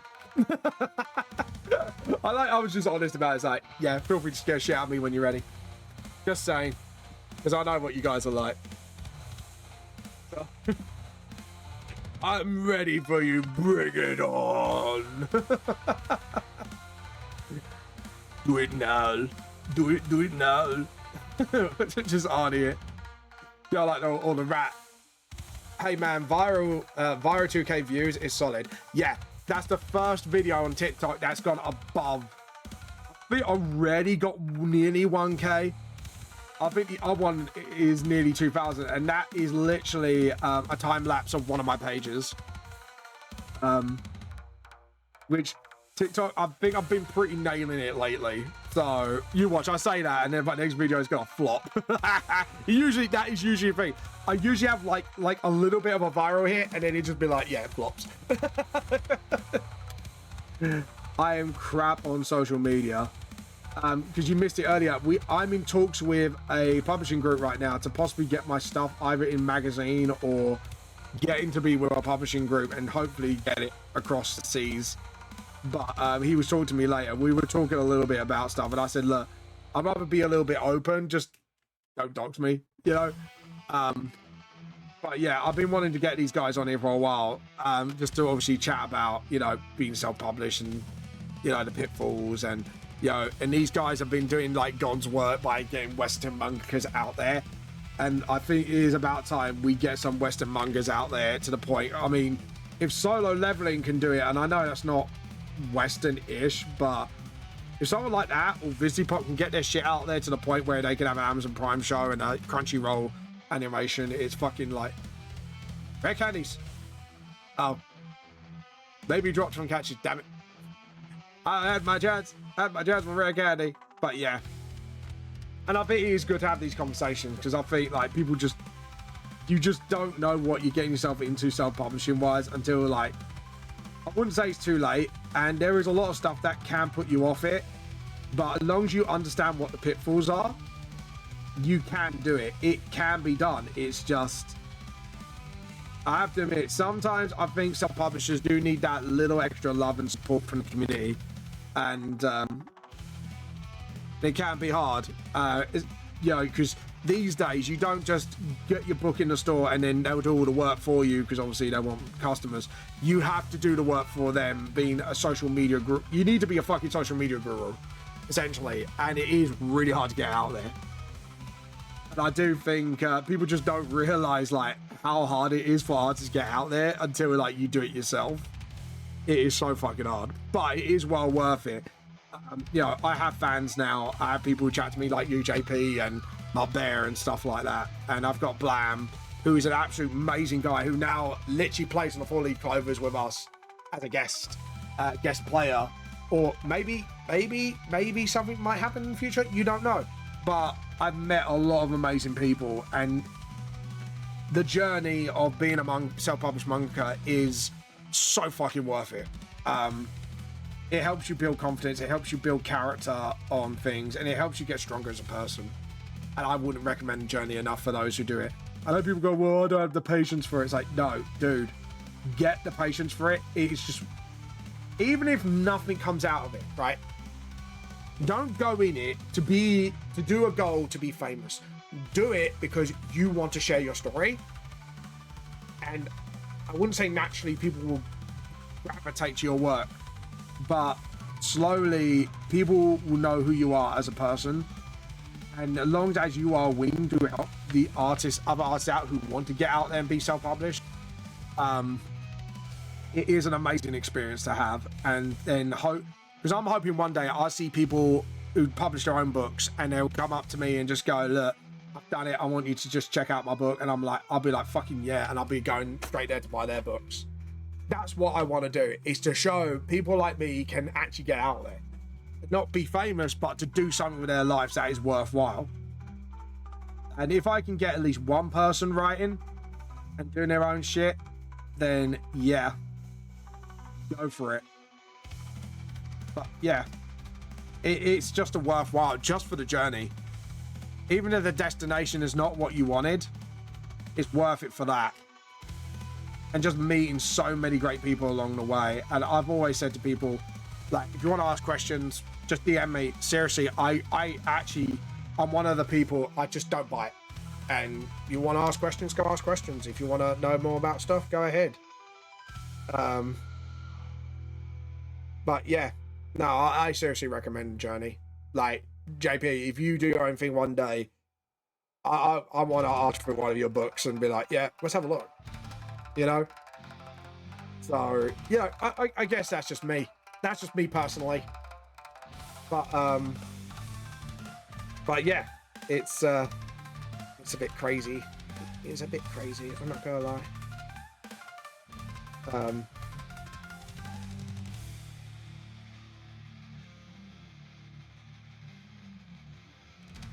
There we go. So, but yeah, but that's my biggest advice. Is just enjoy the journey. You know, obviously, listen to those who have been around the circuit a long time as well. Some of them can give you some really good advice, and it's best not to ignore it. Obviously, if they're a bit jaded, then maybe not. But yeah.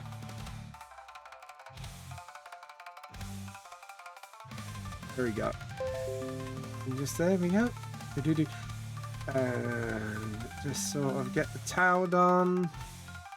I'm gonna get a little bit of like a deeper shadow here, because he is getting, his back's getting sat on. Sat on. Say, James, English, learn it. Bam, you are Englishman. Learn English. Learn the English, Bam. God damn it. God damn it, Bam. When are you gonna learn English? And there's me like, never. I am dyslexic forever. But yeah, there you go. Actually, I am dyslexic, by the way, just to let you guys know. I'm taking the piss out myself. But yeah. Okay, I think we're good. Right, let's do background before the Clovers get here. Oh shit, it's nearly 2:30 now. Oh, the Clover's not here yet.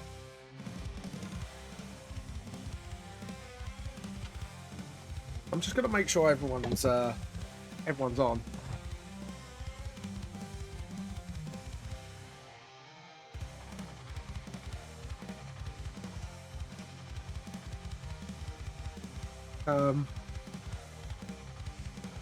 I'm just gonna tag them, see where they are. You watch, they're gonna find the perfect opportunity to scare the shit out of me. I bet you that's what it is. You watch.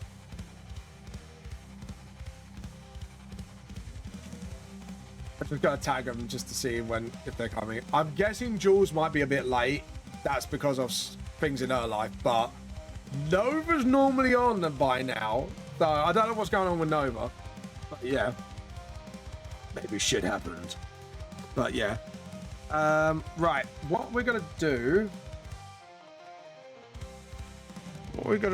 is just start doing the background, I think, a little bit till someone comes on and scares the shit out of me. So new layer.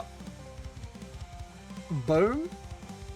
And then we're gonna do some rocks here, because we're gonna do some stuff. We're gonna do some ruin stuff. Then just sort of. Aha, yes. Go me. I'm sorry, but go me for doing that. I'm surprised I managed to pull that off, actually. Actually, I'm super pleased with that, how that turned out. Like, that was my first try. And not gonna lie. Right, let's make that a little bit more ragged. What we can do is vector ruler. Just get rid of it. Ooh. Get rid of this line. This is the only line I'm not happy with. And then just sort of, that's it. And then maybe just sort of, yeah, that's it. And then just sort of cut that line out. See, this is what I love about Vector, is I can actually just sort of get rid of line works. Just sort of, that's it. And then here, I could just sort of get rid of all little nasty lines that I don't want, like that, and then just sort of, and then do that, and then get the rubber, and just sort of, boom. See what I mean? Like, this is why I love the Vector layer. It just keeps my line work so fucking clean. And look, oh, edit, undo. The only problem is, sometimes that thing could happen. Where it's thinking of the whole line, and then you're just like that, awesome. And then just sort of do some cracks here, and just sort of, that's it. Maybe do a web line of cracks. Like so, and just sort of, there we go, awesome. But yeah, by the way, guys, if you want to check out my Ko-fi, feel free to. If you wish to support me as a creator, feel free to do so. It will help me keep me going. And hopefully, guys, we got 5 subscribers, 5 more to go, and I might do a giveaway this month. So, or next 2 months, I would say, once we get the money through. But yeah, I am looking at doing a giveaway once we hit 10, and then hopefully if the 10 subscribers stay, we could do it as a monthly thing. So I am looking at now just doing like subscriber perks and coffee perks, and then yeah, we can do some giveaway stuff, starting with my books, but then grow it into other things as well. But yeah, and what I'm going to do is do like a huge crack line here, and just sort of, that's it, and then just sort of hairline crack it here, there we go, and then just sort of, there we go, awesome. Okay, and then we're going to put like a sheet of metal here as well, because this is like an old abandoned factory, and then just sort of, there we go. You know what? Funnily enough, there was a trick I did with this, with Jess's drawing. I'm not sure if you guys were here for it, but I actually did a little trick where I did like a basic like 4-wave thing, and then I kind of like copy and pasted the pattern, which was, I was like, holy shit. And it actually looked really good. I'm not sure if you guys saw it on stream, but it was just like, I literally came up with that trick on the spot, and I was like, oh, this is a trick I could do. And then just sort of, that's it. And then just put a little crack on the stone there, like so. Oh, the perspective though is not, I don't like the perspective of that rock now compared to everything else. So what I'm going to do is edit. I'm going to free transform it. Transform, free transform. I'm going to warp it just a little bit and just squish it a little bit. So it's like that rock in the background. Okay, cool. Awesome. Okay, I'm happy with that. I warp squished it. I squished the lines. But yeah, now that looks a little bit more in line with everything else. So yeah, there we go. And then maybe have like a random can, because it's abandoned factory, so people will probably come in here to drink. No, I don't like that vector. I'm gonna actually put the can a bit more obvious. Maybe like put like a can here, like a random can here. Just a random can. So to make it look like this place has been abandoned for some time, and people probably come in here to like get drunk, or, you know, usual delinquent activities in a warehouse. Activii. I like that. Posh Activii. Don't like that. Actually, I don't like the way that can is circled. I think I did too much of a perfect circle. Yeah, because if it was, the can would be laying somewhere. So actually, we need to warp the perspective on it and just get that line work cleaned up. Yeah, the clovers are late. Where are they? This is weird. Like, this is weird. Even for clovers. Oh, just making heresy. That's fine. Good. Gonna make myself a cup of heresy too. And there's no Blam. Where? Not Blam. There's no Nova. Right. 2 of them are on their way. Thank God. But yeah. I don't know. I got a feeling I might have forgotten something. I got a feeling Nova has told me something and I forgot, like a twit. So it might be I forgot something. And I think Nova's gonna remind me of that. There we go. And just sort of. There we go. And undo. And then just sort of. Awesome. And then just sort of do the bottom of the can. Don't like the way that can is. Yeah, we need to go thinner. If we're gonna do this right, we need to get this can sort of. Yeah, there we go. And then this is gonna be a pain in the ass part. And then up, and then round, and then just have like the can sort of like open. So we do like. Oh, bam! You're right. Yep. Hello. Hello. I can hear a voice in my head. It is I. God. Is it, what do you say? Disappointed in you. What have I done? Existed. You're mean. God, you're mean. I'm gonna tell. I can't say that. Yeah, yeah. God, you mean. Wobba Fett escaped. Aw. No one got Wobba Fett. Wobba Fett rejected. Wabbit Fett. Wabbit Fett. Wobba Fett is now Wabbit Fett. You're going to be disappointed and not disappointed in me. Why? So, as I said, I'm making heresy. Who? However, it's D&D coffee. I am now confused. I don't know whether to be disappointed or you or pleased. So, in game in the UK, there was a time where they sold Beholder brew bag coffees. Not teas. Yeah, because coffee. Game, I'm not angry at you. I am disappointed in you. Oh, I'm angry at game. Uh-oh. Well, they done now. They've stopped pre-orders in store, and they have taken away the point system they had. Oh, I heard about that. Yeah, there's a big thing about that. I had about 70 quid on my card. Oh, shit. Yeah. Yeah.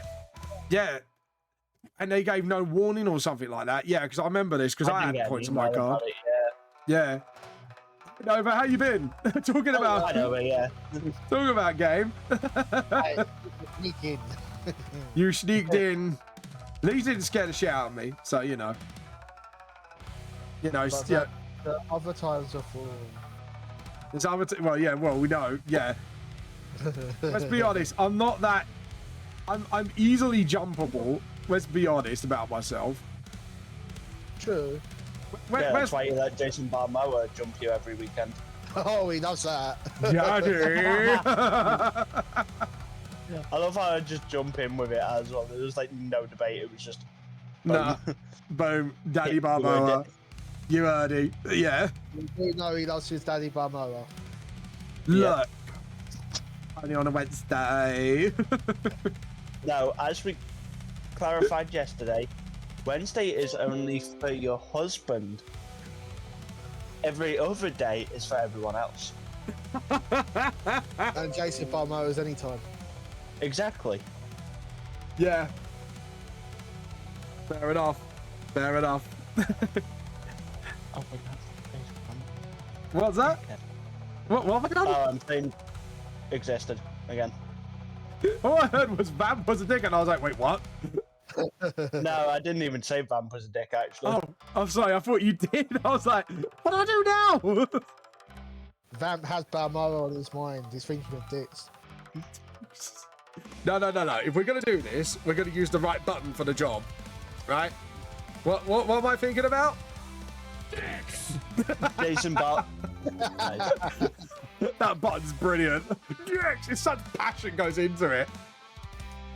Right, it's probably saved my game since we're about to play D&D. Yep, we are, and I know Clover's going to be on in the moment. Actually, Right. what brand of beer can shall we make this without getting sued? Who wants to brand the can? That sounded wrong. Yeah, just a bit. Go on, come up with a... It sounds similar to a normal one, but not. Yeah, but not quite. You know what? I'm really tempted to go Corona, but call it virus. Oh, God. No, you called it a different virus instead of Corona. Right, go on, Dart. You got this, Nova. Go on. I'm trying to think of one that won't sound too offensive for it. Yeah, I was going to say. That's the problem. The first thought was one beginning with E, but I'm like, we couldn't get away with that. No, oh God, no. No, we can't get away with that one. I know the one you're on about. I've seen too many You Got the Knuckles memes to know exactly what you're on about. I don't think we can get away with that one, Blam, could we? No. No. No. We both, me and Bam are just like, say, like, no. No.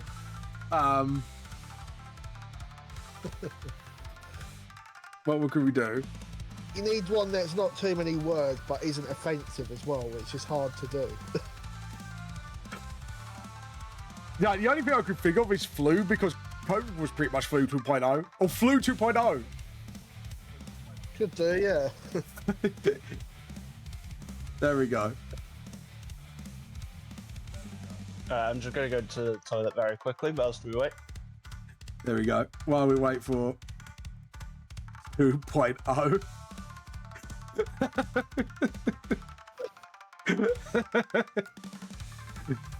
And then we'll just put like a, I don't know, we'll put like a line for it. I don't know for the logo. I'm thinking like the virus logo. I can't remember what that looks like. You know, the Hazard logo sign with the virus like thing on it. Oh, yeah. Let me look at Hazard logo. Because I could use that. Because that's just general use. There we go. Hold on, I've got to draw this in small now. Hold on. There we go. What?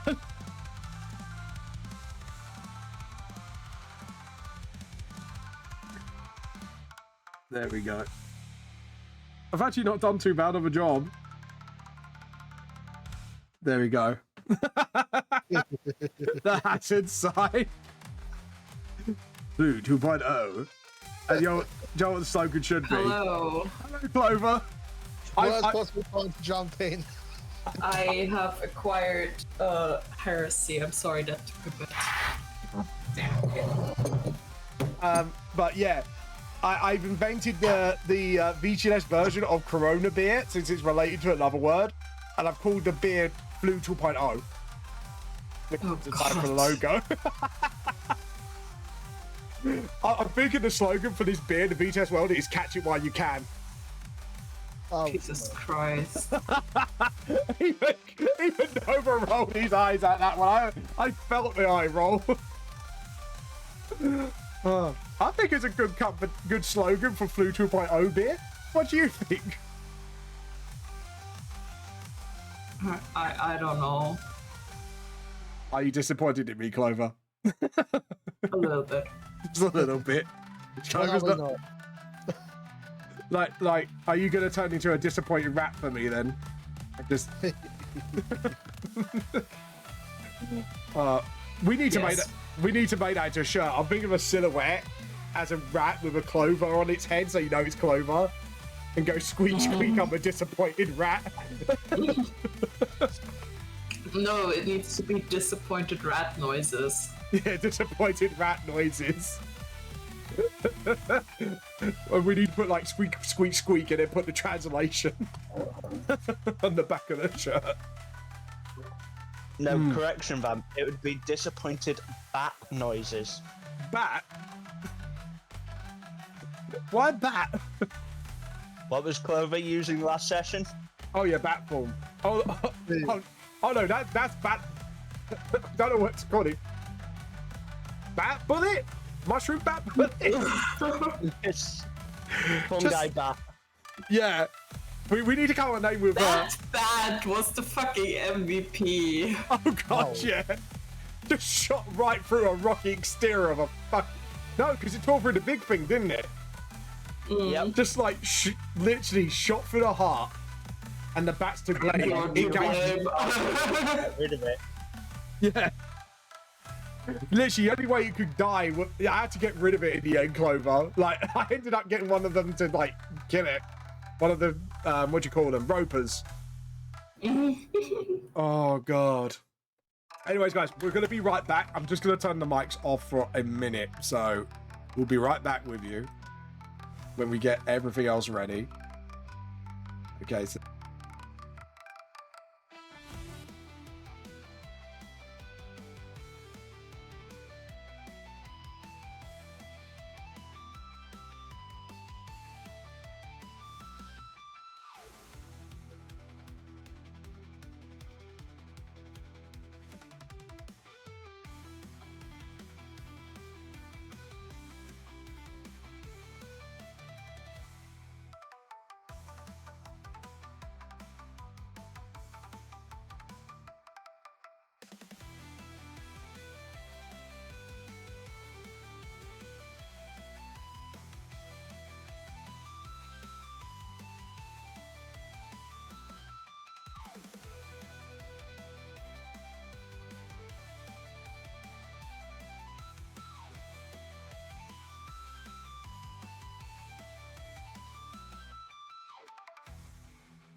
Welcome back.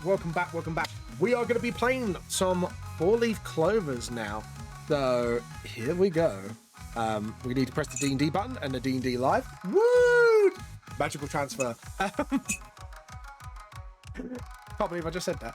Anyways, guys, just a reminder to you all before we go over what happened last time. Hold on, I'm just need to get some D&D music up. Oh, and copyright free. That would be the thing. There we go. Awesome. There we go. Anyways, remember, I cannot answer you back while I'm DMing, but feel free to chat amongst yourselves as we play. Last time on the... Why is the thing not up?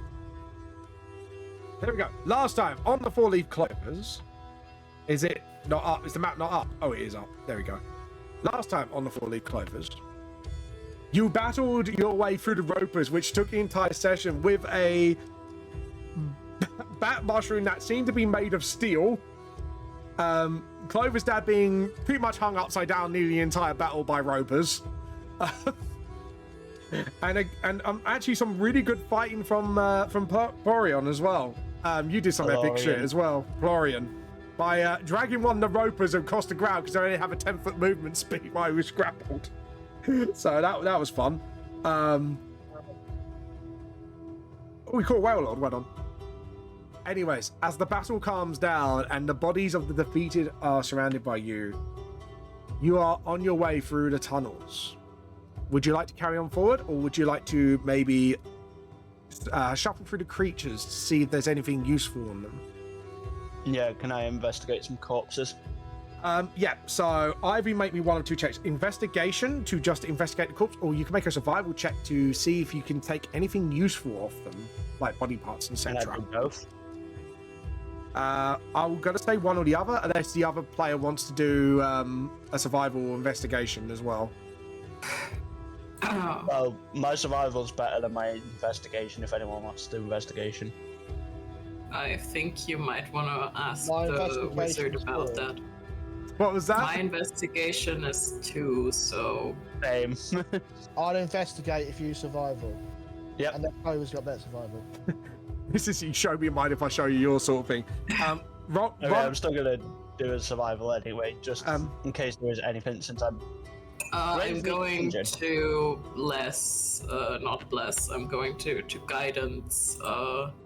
Which one of you wants guidance? I've got a +4, I've only got a +3 to my survival. so Lamb would be the better one. You only got a +3 to survival? Yeah. The one with a +10? A +9. Oh. I mean, I can't say anything. My stealth is meant to be a +12, but I can't seem to That's increase fair. it. Yeah, I'm gonna bless Prelorian then. Okay. You are...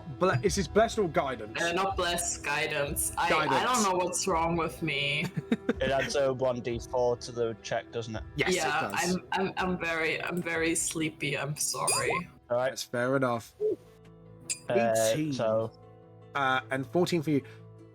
Blam. I still need to do the 1d4. Oh, yeah. Good as well as hell, by the way. How do I roll an extra dice here? So if you go up to... There's a little symbol with dice to your left, and then you click like a D4 button, and then click that. Yep. 15. Exactly what you needed. Well done. So we're going to go over to you, Blam, since you rolled first. As for the ropers, I would say with a... I'm assuming you have a knife on you, like with a survival kit and all that. You managed to cut off a few of the tendrils since they seem to be quite tough, and you managed to pickle them to make use out of them later, since their tentacles are quite strong in that respect and can be used for something later, or turn into maybe a type of tough natural rope. Hence the name ropers. Never would have guessed. As for the large creature, that Clover literally shot like a gun with a bat.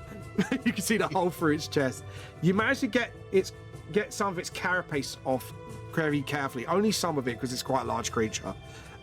This could be used maybe to form into magical armor later, since its properties, if you hit it, it hits back. Well, I can give that to someone else because Yeah. I make better use of no armor. Yeah. Yeah. Yeah, but like it can be used for that, or you can form it into maybe a type of shield or weapon. It depends. You can use it is a material that you can easily use. Nova. Yes. As Floriana has been opening up the creature, maybe I'll say a little bit of Clover's guidance and knowledge of the Underdark. Maybe Clover knows what bits are edible of these creatures, I'm assuming. I don't know if ropers are edible at all, and it's not a question I thought I would have to ask myself. I'm a cat, I'll still eat it. Clover, you want to roll me a nature check? You sure about that? Well, you know, it'd be fun. You know how... It's just a 15. Clover isn't that smart. Roper's not too sure about. The bug creature, on the other hand, might be some bits, but you're not too sure. Well, I mean, the thing is, whatever you want to eat of this creature, I can purify. You know what? Pelorian's just gonna dig into one of the ropers Oh, no. and just see what it does. Florian, could you make me a constitution check, please? Bet. Oh, wow. As you eat it, it doesn't taste very nice. The meat is very gamey and ropey. Who would have thunk? Hey. As you eat it, it just doesn't taste very nice, and you got a feeling probably some of it's not edible. Yeah. That was nasty. That was nasty. Nasty. think of Gonoff's shellfish taste, and I know what that smells like because I work in retail, so not very nice. I guarantee that much. Yeah, so you've done that. As for Nova, you look around the creatures. It don't seem like they have much on them. Maybe some chewed up armor for some unfortunate adventurer that maybe met their end through these creatures. However, you do find something buried in the corner. Ooh. Would you like to uncover it? Yes. You uncover it, and there seems to be a treasure chest. Ooh. Would you like to open it? Yes. Make me a sleight of hand check with your thieves' tools, please. And are you going to check for traps first before you open it? I will. I believe that actually. I will first cast Detect Magic on it to see if there's any magic. The chest is not magical. But I mean, trap-wise, on it. Trap-wise, nothing magical. Worth it. No, that's fine. You always be careful. Always be careful. And sleight of hand. You're going to just go for the pick lock. Would it be an advantage because of thieves' tools proficiency? Or No, it'd just be you add your proficiency bonus to your dex. Can I do a find traps in the area if I'm looking at? Yeah, I'd tools? say this is he found it after you've done all your opening up the creatures. Yeah, make me an investigation check for the chest, please. It doesn't need it. It's a concentration spell. Oh, yeah, the chest is indeed trapped. ah. What Okay, exactly is it trapped? be careful. There's trap. Don't know what. Don't know where. It's on chest. Can I investigate the chest first for traps? Yes, you can. You got so lucky, Florian did that. 22. As soon as you said it, I was like, I know I've got a spell here. It's like that might help. I'm a check. So the chest itself has a mechanism as you pick lock it and open it. there seems to be, it kind of spews out poison gas. It is disarmable to your experience as a rogue, Zell. Right. I will do that. Disarm it. Have you got disarming? Have you got trap tools at all? You do naturally in You should do it, yeah, because that was your first. Usually you do that with thieves' tools, right? Oh, thieves' tools, so... Yeah, no, that's fine. I'll say it's in there. Could you make me, I'm going to say sleight of hand check. Ooh, okay. Nice. This was actually a hard trap to do. There seems to be several locks, a couple of them fake. And you kind of get your tools and you start snipping wires throughout these fake locks. And then eventually you use some of your pick locking kit on top of that to kind of disarm the last bit. There's like a little trigger bit inside the chest as it would have opened. So like, I'm trying to think, it's like a latch thing. So when it unlatches, that's when it went poof. You managed to sort of unlatch it without triggering the trap. And you've basically disarmed it. Now you can pick the lock. So another sleight of hand for... Yes, another sleight of hand, please, with the thieves' tools. Not as good. You kind of... Just what you needed. You struggled a little bit, but you managed to open the chest.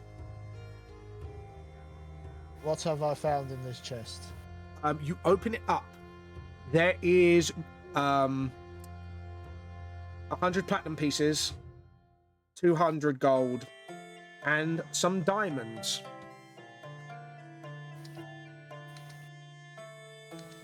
So what about 2 or 3 diamonds? I'll say 2 or 3 diamonds, but you need to get their worth appraised. And there is a chalice in there as well.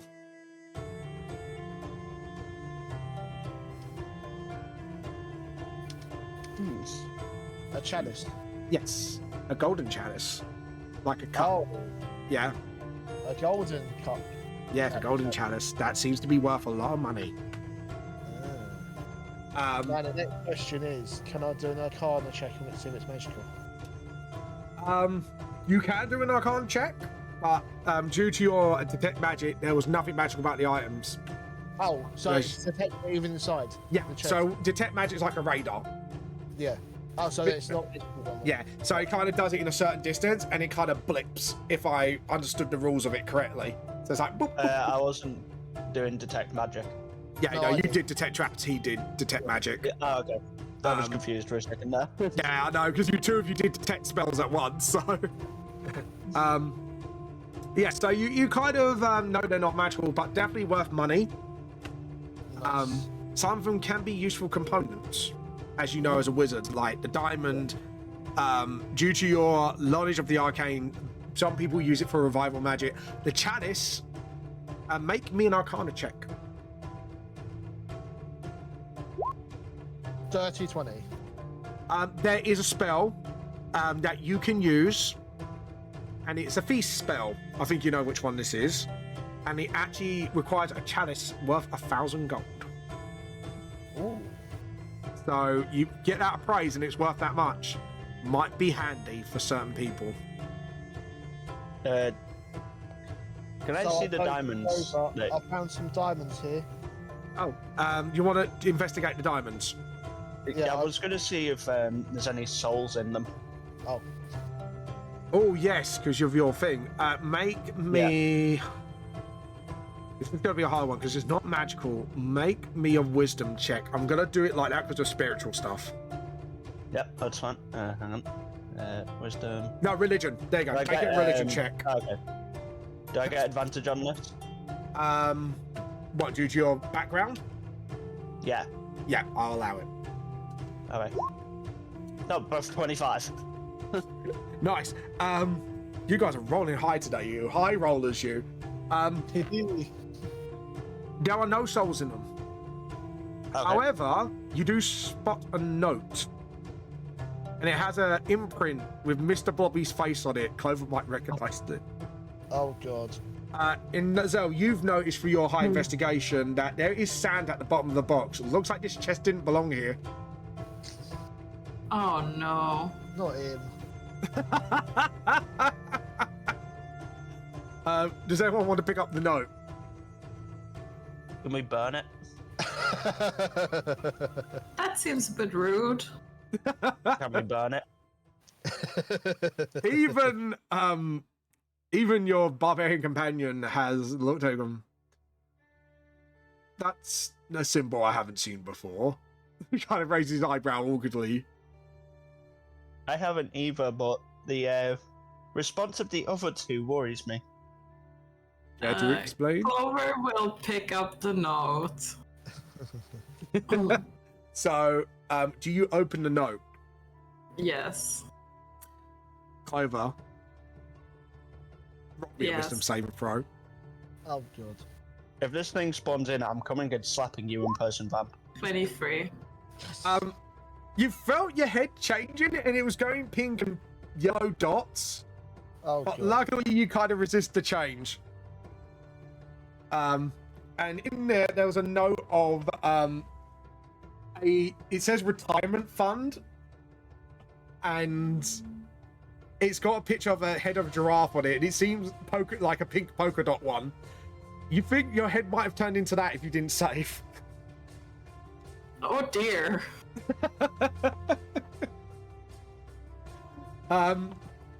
However, there is notes on it for a spell. Someone might be able to pick it up. What sort of spell? Is there a way to tell what? Zell, you're a wizard. I am indeed. Make an a wizard. Arcana check. Yeah, Clover is gonna show it to the wizard. Yeah. I will I'm just going to sniff him round. Yeah. 15. 15. This is a custom spell made by Polka Dot himself. Called Polka Dot Head, and you can when you cast this spell, they must make a Constitution saving throw if you choose to learn this spell of your spell DC. If it's not beaten for 8 hours, their head changes to a random animal part. So you can make the table yourself, Zell, if you want for giggles, and their head turns into an animal, but with pink and yellow dots. What You level can- is it? It's a level 3 spell.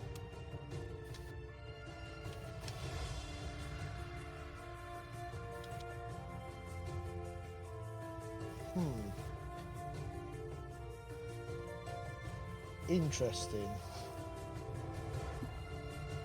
So you can learn to troll people with this spell, essentially.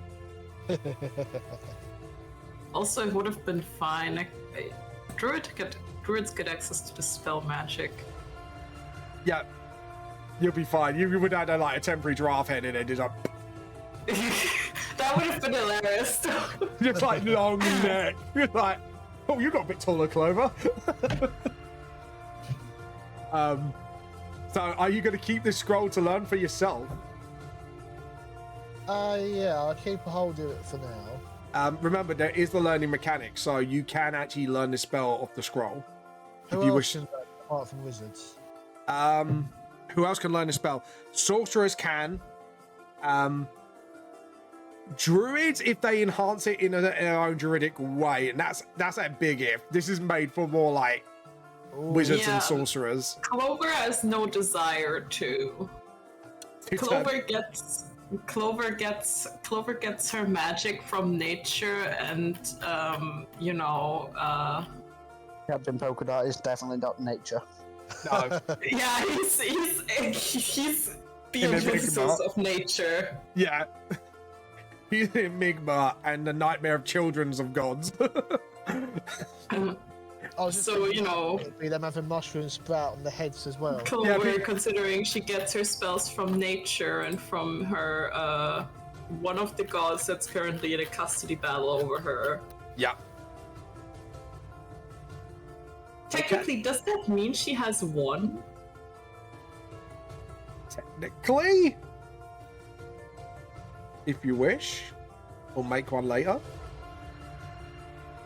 I'm just thankful you said monks can't. You didn't say monks could learn it, so I'm No. safe. You're not magical, so unless you make a key punch I'm- No, version I of mean, it. I want to see this through. We're still gonna have to deal with a very, very angry god. Yeah. Oh yes. So, Zell, are you gonna pocket this spell for now? Yes. You pocket it, and you haven't told it. Are you gonna tell everyone what it's a spell on that scroll, or you're just gonna be like, Keep it. I'll say, well, the spell seems to be some sort of transformative magic temporarily. Yeah, transmute. Transmutation magic. Is it a spell that like turns your head into a whatever that is? I believe so, yes, from reading what it says. Yeah. We'll make a D6 table of it. One of them is Gerard, 100%. Obviously, the diamonds, if I give them to Clover... Yeah. Are we sure we should take this? It's just sitting here. It did read retirement fund. Maybe we should give it back. If we get asked about it, we can give it back. Yeah. Well, if we ever meet them again, we'll need to give it back. But we might not meet them, so... I think he's in Newfoundland, actually. But yeah. If we meet them, we'll have to compensate them for everything that we took. Yes. But they could also already be dead. Exactly. No, I don't think so. No, he's definitely around. He was in the first episode. He's definitely around. Yeah. Right. Lorian doesn't know, obviously. I know. Never met them. But Zell, you remember him very well. Yes. Yes, I was getting Vietnam flashbacks right now. But what could happen since then? We don't know if he's still alive. Yeah. Fair I'm enough. sure he is. I think he can look And if after he himself. isn't, there's ways to bring him back. No. I mean, you have 3 right here in this chest that he had. I think Clover really wants to try out that time I got reincarnated as spell. I mean, that wouldn't work if he died because that's only like 10 days or something. Yeah. No, you got a feeling he's still very much alive, Zell.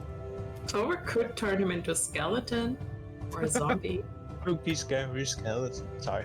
Oh my god, Zombie. could you imagine the conflicting energies that come into him? Oh no.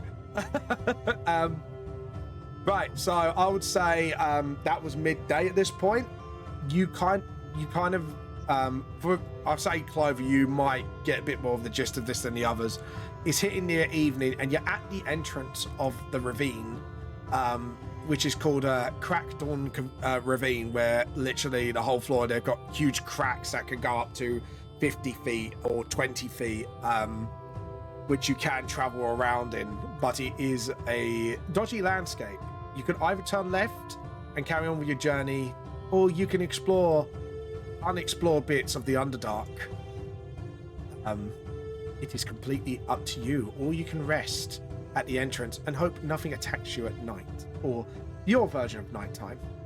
Well, a rest might be good. Clover is pretty beat up after the fight. Yes, how is Pelorian? Orion. And I'm guessing, yeah, he's... Wolfen is fine. It's just, he's a little beat up as well. So who's going to take first, second, and third watches?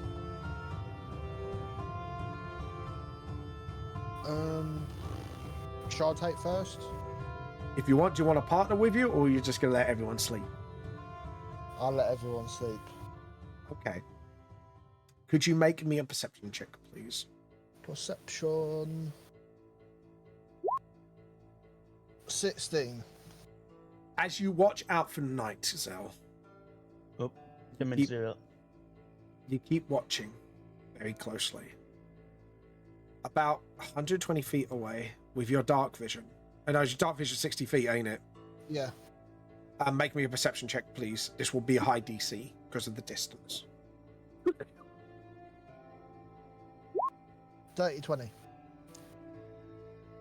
You see a couple of bodies floating in the air, and their face is squid-like in appearance.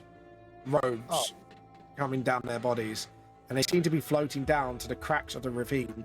Do you choose to interact or keep quiet? I stealth myself as much as possible so they don't. Could you make me a stealth check, please? 22. You stay hidden and you put your body in front of the campfire to make sure nobody is seeing you. They do not notice as they float down to one of the bigger cracks of the ravine. You sigh. Could you make me a history check, please? 13. You don't know what these creatures quite are, but you got a familiar... You may have heard of these creatures before, but you cannot recall what they are. Fair enough. Let's call them squid faces. Squidwurfs. Oh, anyways. I instantly, Vamp, I disliked you because my brain just went, oh, great, we're going to get some tadpoles.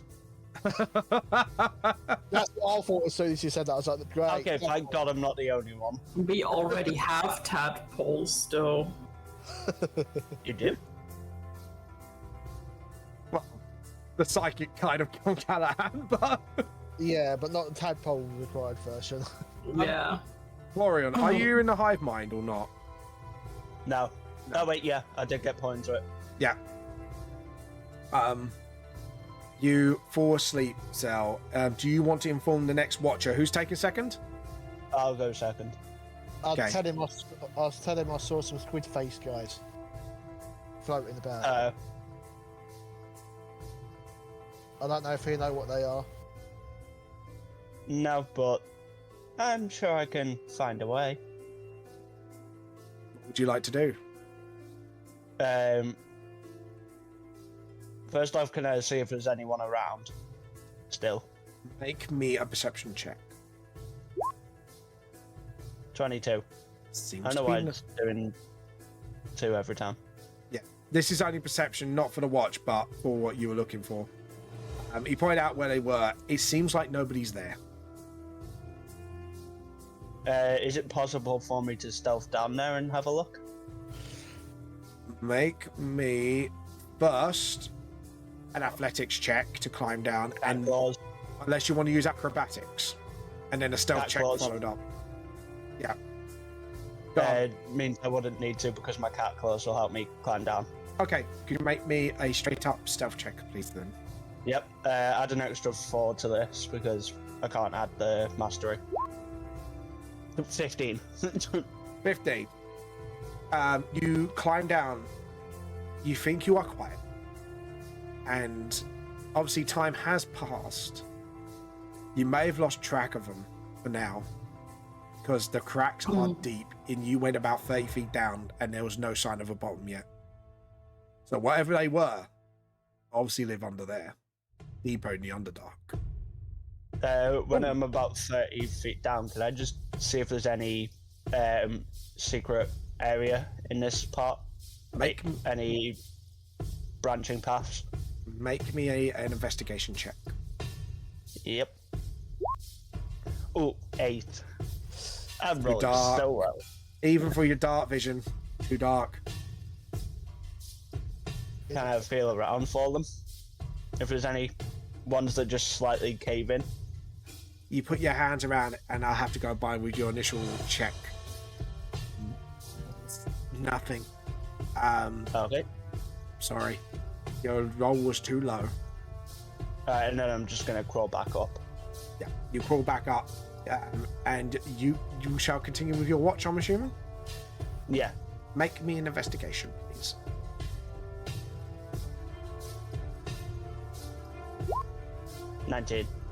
Investigate, sorry, perception. Sorry, my brain went doolally for a second. I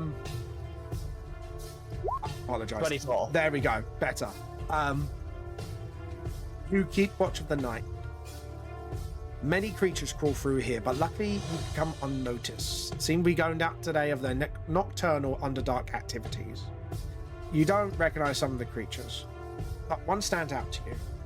Something that obviously doesn't belong here. There is one little otter-like creature with butterfly wings hiding around the corner behind a rock. Seems to be scared. No. Can I offer it food? Make me an animal handling check. Yep. feel like this one should be a natural advantage for freaking Tabaxi, but 9. You offer it food. It doesn't run away because obviously the alternative is out there in the Underdark Wild, but it keeps its distance. Would you like to throw the food at it? Not obviously at its face, but sort of like keep it nearby. It's me. Yeah, and when it's eating, I'm just going to try and slowly crawl up to it. Make me a stealth check. 31. Get out. You manage to sneak up on it as it starts nibbling its food. You take a closer look. This creature you do not recognize. I definitely know one of the clovers will definitely recognize this bear minimally. I recognise it as well. Yeah, you would. Right, have you been? Oh yes, you met one, haven't you? So has. Yeah, we met one. It's got like sort of like this one's a little bit of an odd color variation. This otter has black fur with a white tummy. Its wings are blue with black patterns on it. It just scarcely just starts nibbling away at its food without noticing you. What do you do? I have speak with animal. Oh, do you? Yeah, I'm gonna do that. Okay, so you speak with animals, and what do you say to the little creature? I'm just gonna be friendly and say we are here to help. We don't want to hurt you. What's this place? It's scary. I don't know either. Don't belong here. Don't like Neither, it. but I can help you get away if you're not harmful. Make me a persuasion check.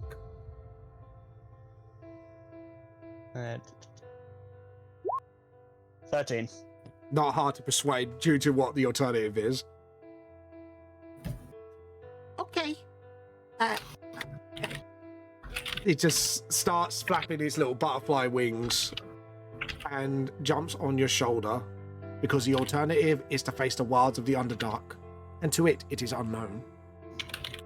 I'm gonna put my claws away and then stroke it. It kind of nuzzles. Friend! Friend! Tilts its head. And then I'll take the third watch as well because Tabaxi don't need sleep. Oh, would it be not a point of Yeah. exhaustion though, because you're not resting your body? No, I took the first few hours and then I'm good. Clover, I guess you take the third watch with Florian. Yes. You notice the otterfly that is obviously on its shoulder. You know exactly what it is. Where is this Scarlet's otterfly? No, this is a completely different one. This one's Where did obviously... you- Sorry, go on. Where did you find an otterfly? Rock! Points to the rock where it was hiding behind.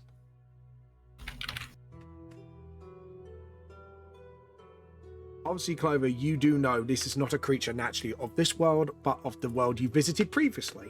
Yeah. This one has obviously been lost and scattered throughout time and space. You start to realize maybe the dragon is causing more damage to the multiverse than you think if things are being scattered and lost.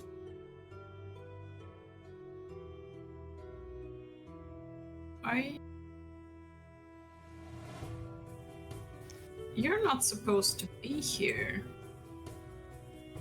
Oh, and did you can't speak with animals, by the way? No, not It- yet. It tilts its head confusedly. Your spell is still... how long does it last, Florian? It's, I believe, a 60-minute spell. So yeah, it would have worn off by then. It just looks at you, looks at Florian a bit confused.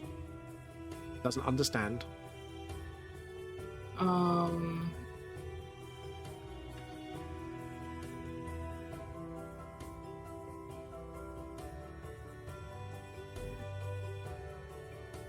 Clover will cast Speak with Animals real quick. Okay.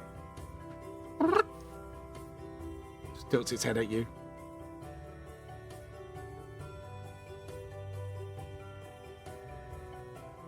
What would you like to say?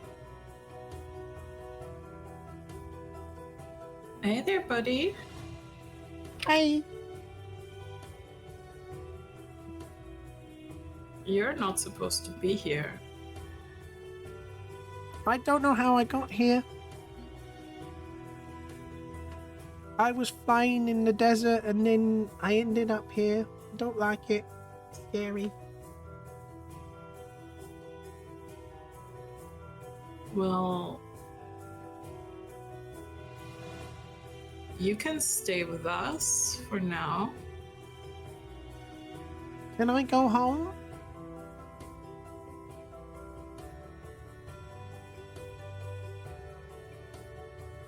I'm sure there's a way, but we aren't headed that way yet. Actually, maybe there's somebody who can take care of you. Hi. Not you. I want friend. He friend. Sorry, that was just like, Miko went, not you. That actually made me laugh. Sorry.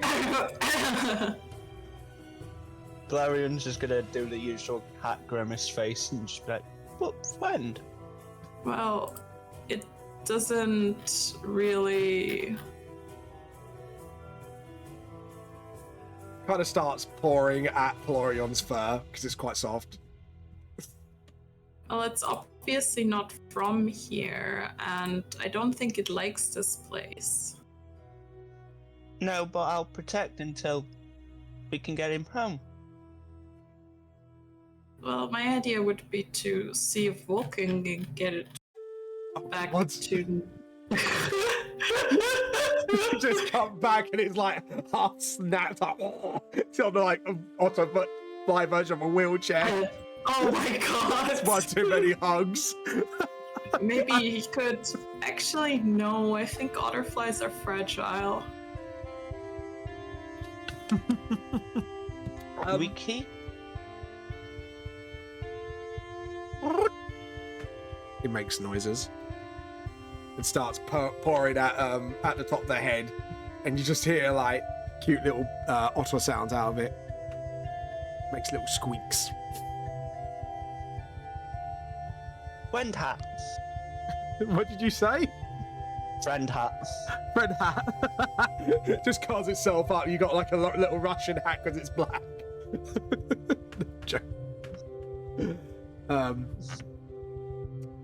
And then Okay, well... You're gone. Do you want to stay with us? We can get you, maybe not home, but somewhere safe. It nods, knowing the alternative is seeing what's around here and probably, let's say, mess around and find out. It seems to nod slowly, agreeing to stay with you for now. Yeah, Plora and Clover, you get to name the Otterfly if you wish. Pelorian's just gonna keep calling it friend. It squeaks. Clover, would you like to name it?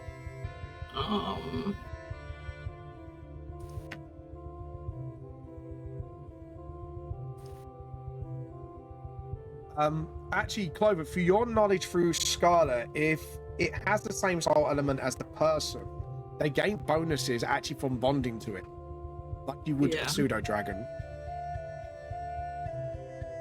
The same soul. Element. So it could be a tap damage type essentially. So yeah,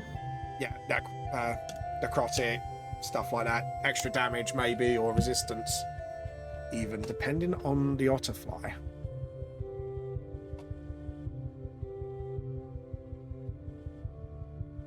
Which I think you do a whole bunch of, Florian, don't you? Yep. Like I say, that's just an example. You don't know what its element, because it only shows on its wings once you bonded with it. So It seems to like Plorion. Yeah, I do bludgeoning, slashing, necrotic, poison, and fire. Ah. Nice. Well, our friend can take care of you if you Oh, want. Which friend is that? Prelorian. It seems to be happy with that. And you're wearing monk robes, aren't you? yeah. These creatures are quite playful, curious. It kind of climbs down the back of your robe. Just like using it as like a little tunnel thing. You know, like you see like in films sometimes where the animal just crawls up and just goes around everywhere. Yeah. And then just pops its head out in front of the road going, hello!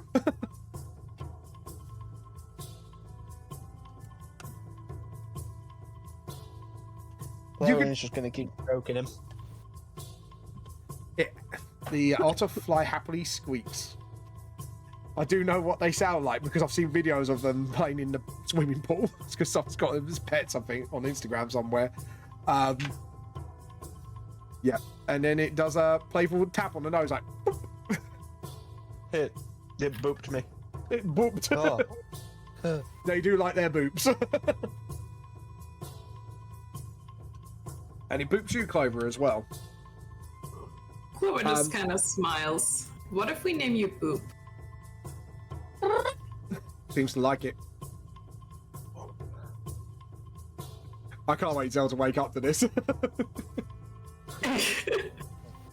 Listen, has Clover ever not adopted an animal? Exactly. You've adopted what? Wolves? I know Clover's got a lot of... I know Scarlett's got an otterfly and 2 babies. Fun guy. Yeah, that one. And I don't know, technically you got Patterson as a sort of housekeeper. Florian's just gonna stick the otterfly in Zelt's face when he wakes up. Yeah.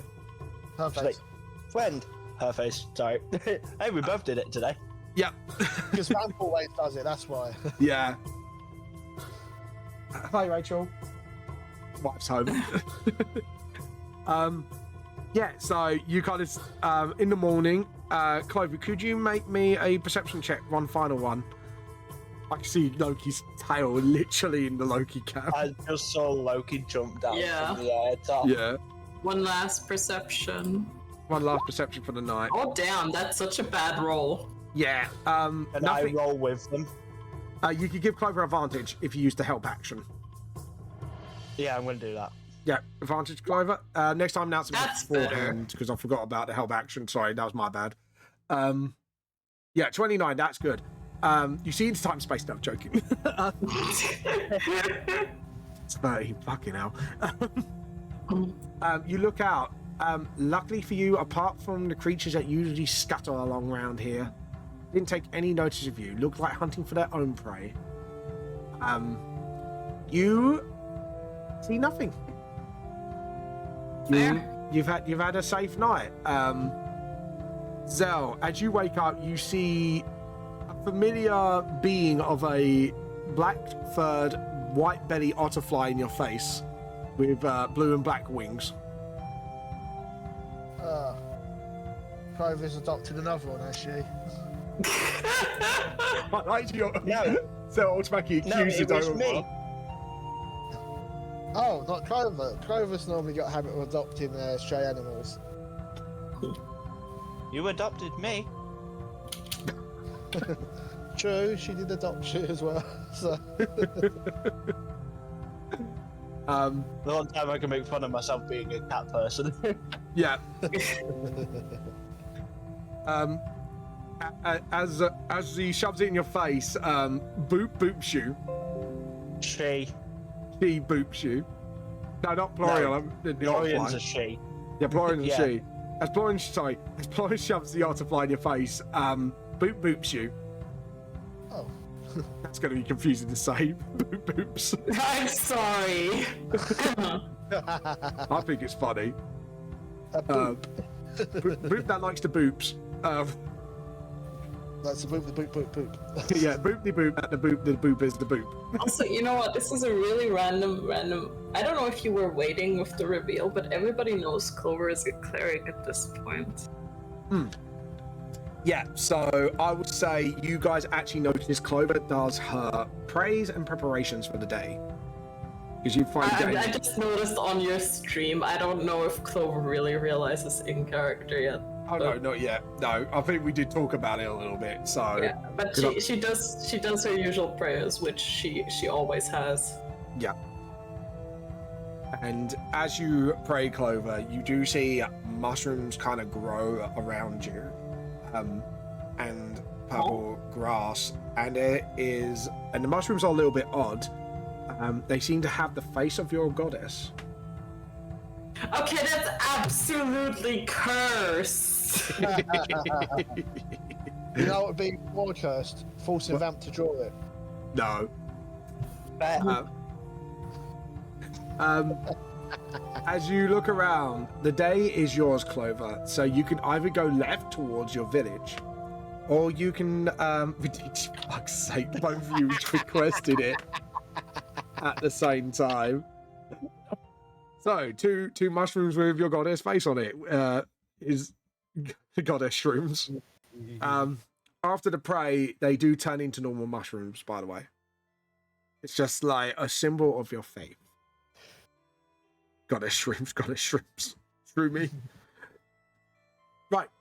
Anyways, the morning is yours. You can explore the Underdark as you please. What would you like to do? So I was checking earlier. I can get to here with my cat claws. Where down where? Oh, down there. Yeah, down I south. can get to there if it's pinging for everyone. Okay. With just cat claws, so then I can perception both areas and say. Yeah. No one knows that area, do they, Clover? You know the What? Underdark. Clover does know her way around and does know how to get to where she's from. Well, I mean that presumably. down there. Yeah, down here. Clover, make I me a think history check. Vamp did just describe that as unexplored. Yeah, so Yeah, it is unexplored. Clover wouldn't have much knowledge. But you can give me a history check to see what theories are down there. Was there a reason? I mean, there has to be a reason why it's unexplored and why people don't go there. yeah. Yep. I Go mean, ahead. given the ravines, it's likely that no one can get to it. I'm gonna go ahead and You sure it's not because of the Squidwards? guidance myself. Good. Just picture him naked. Oh god, That's a he's hot. 16 for history. There are many reasons why people could not cross the ravine, and it's not because of the huge gaps themselves, because obviously with your tribe there are ways around it. However, there are dangers lurking within these ravines. Some you would know to be mind flayers. Some would be bigger creatures that fight here every day for supremacy. Whatever's in the south, maybe it's a mind flayer colony hidden. Maybe it's something else. An abandoned mind. Many wild stories have been spun of theories, but none of them held purchase.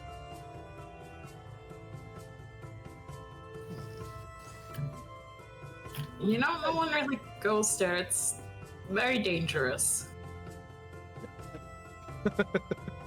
How heavy is everyone? This is gonna be Do you just more so I can okay? figure out Do something. you know what a mind flayer is? No. I would. I don't know why I Well, asked. I do as a player, but Pelori. Yeah, no, that makes sense. Yeah. I've played Baldur's Gate. I've known about them before Baldur's Gate, thanks to Critical Role. I know, I'm just making the joke about it. Yeah, I played Baldur's Gate. I've had tadpole eye surgery in Baldur's Gate. I think we all had it. Sometimes. Clover, could you make me a nature check on sorry, my brain. On the mind flare, please. 13. Your mother tells you about them. You do remember as a child maybe encountering one once, but luckily your mother was there to save you. She is quite the powerful druid, actually. But yes, you do remember they have psychic abilities. And they are not magical in nature usually. When I say usually. Yeah. And your mother does tell you about them is to never trust them, even if they're separated from their colony. And the only way they get separated from their colony, because you've actually rolled a decent nature check, I would say, for it, is if one of them does become magical and then they become sort of excommunicated from the hive. Other than that, you know there's other creatures that the Mind Flayers utilize in using their... What would you call culture, ? But that's about all you know. Okay, Clover will kind of relay that information, and you kind of embellish a little bit, like, you don't want to go there, you don't want to mess with them. Yeah. They're gross and icky. Says the one who makes mushroom zombies. I was going to say that. Yeah, what about your mushroom face a minute ago? That has never happened before.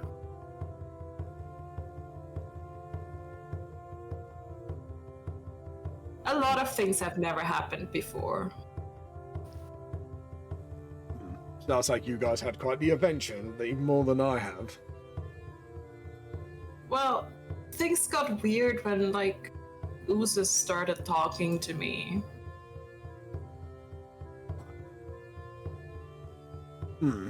That's a bit disturbing, to say the least. Is there anything else we should know?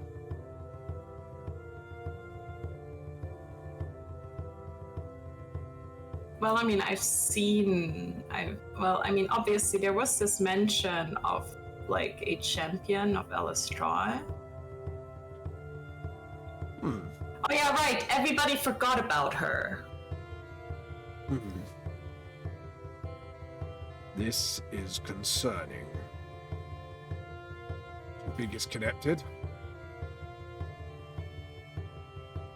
Everybody forgetting about a goddess with relatively widespread worship?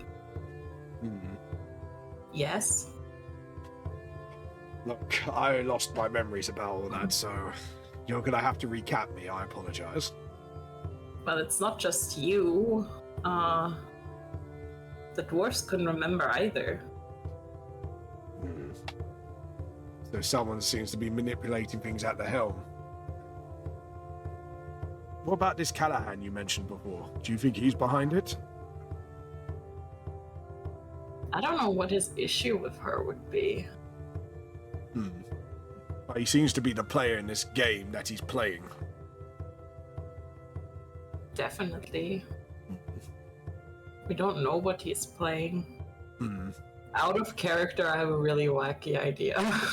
Okay. Hit me.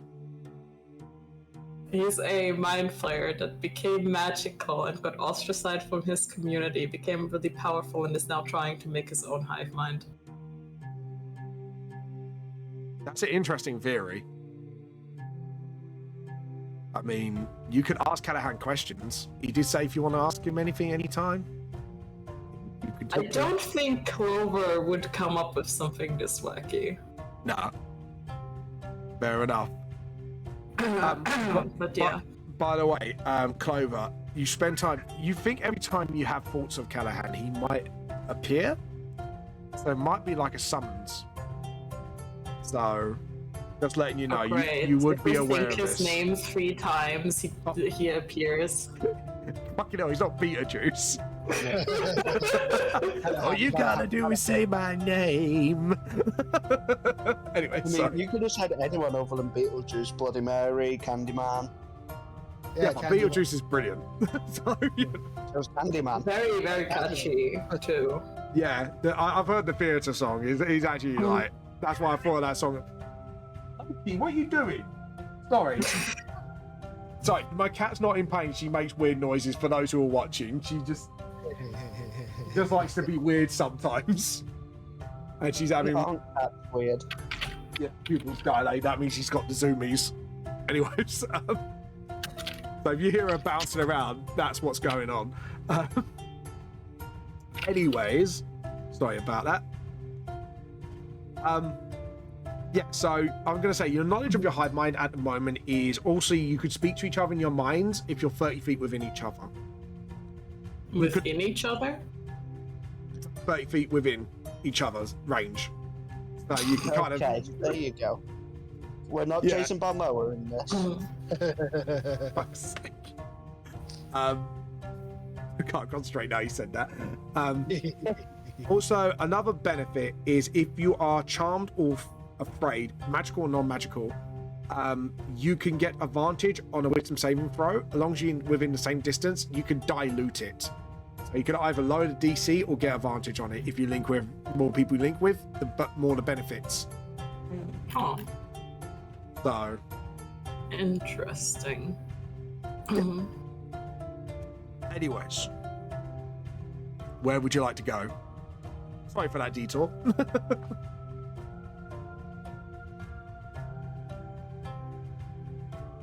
To you. Well, I would like to remind everybody that Clover's home is in a bit of a pickle right now. Yeah, you would go looking from where you're standing. And you I'm go pretty there. sure her mom's about to marry an asshole. I love that. Just not even technically. He's gonna marry an asshole. He's not like those typical stepdads, you know. Yeah. You're not my real dad. My real dad doesn't remember me, but he's right here. But he has a reason. Sorry, I've just got that image in my head now. You're not my real dad. Shut up. I've just got that in my head now. Thanks. Okay. Well, I will absolutely take any opportunity to say that. Yeah. You're not my dad now. You don't understand. Clover's gone through a teenage 8 years later than she should have. Oh, God. Now I can just imagine Clover in sort of like a 100% natural hoodie. Dark eyeliner. That's all I can think of now. Clover go through a teenage stage. Yeah, so what about you two, Plorion, Zell? Where would you like to go where Clover wants to go, or do you think there's a case? Sort out Clover's family issues. Yeah, I'll just follow along. Okay, so you are going to go left and ignore the ravine. I am now going to roll the encounter table. I'd say by the time you'll get sort of here, actually say midday, you'll get nearer to the lava entrance. Okay, so I've rolled this. Let's have a look. So just give me a moment. Okay. Here we go. Let's scroll back. Just give me a moment to set up a couple of pieces and I will transfer you to a different map. I thought I did set up this map, but I obviously haven't like an idiot.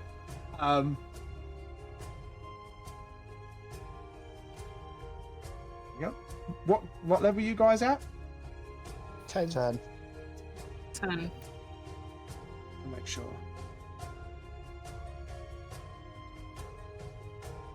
We can do that. I don't know the sound of that.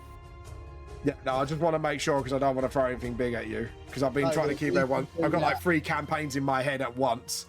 A we can do that does not sound good.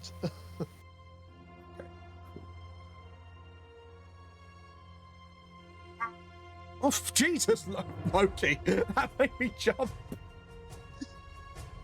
That scared the crap out of me, guys. I'm not going to lie. Though I went a bit American there. I apologise for that. You went southern. I went really southern then. It's like the stream I went southern when I said get some tea and scones. We're going to get some tea and scones, boys. Why is Polorion an NPC? Yeah, I did say this. I don't know how to. See them. Right, I'm going to correct that and I'm going to put it onto characters. Right, have you got access to your character? I don't know. Oh, no, that's the wrong one. I literally put on... No, there we go. Yeah, you've got access to your character. I've got the blue dot for you, Florian. Uh, I'm just going to put it under here. I don't know why I've got like 2 Polarions, but... yeah, that was the one I made previously. And then we got the newer one. art one. Yeah. Okay, cool. Right, I'm going to transfer you to this map now, finally. Oh god. Now I kept you distracted. Anyways, as you go across, you do see a lava field, Clover. This is a dangerous part, but you do know through plenty of journeys with your mother, there are safe ways to jump across. Or, like your mother used to, she used to make ice bridges. That's a custom spell she has learned. But sadly, this time around, Clover, like you did on your own all those years ago, you have to risk the jumps. Welcome to the Fire Islands. So, what would you like to do? Well, Clover would like to, I don't know, like, maybe, like, are there any other dangers other than, like, the lava? Roll me... I'm just going to say this is an easy history check, because you didn't leave for that long, did you? Could you make me a quick history check, please? 14. There are dangers here. There are a lot more fire-attuned creatures around here, but they are not the biggest dangers. They come in all shapes and sizes. However, the most dangerous thing here are fire giants. They are territorial, and they will fight to own people. They sometimes come from the abyssal plane, but they do also live in the underdark, in hot magma places such as this. Whatever you do, watch your step.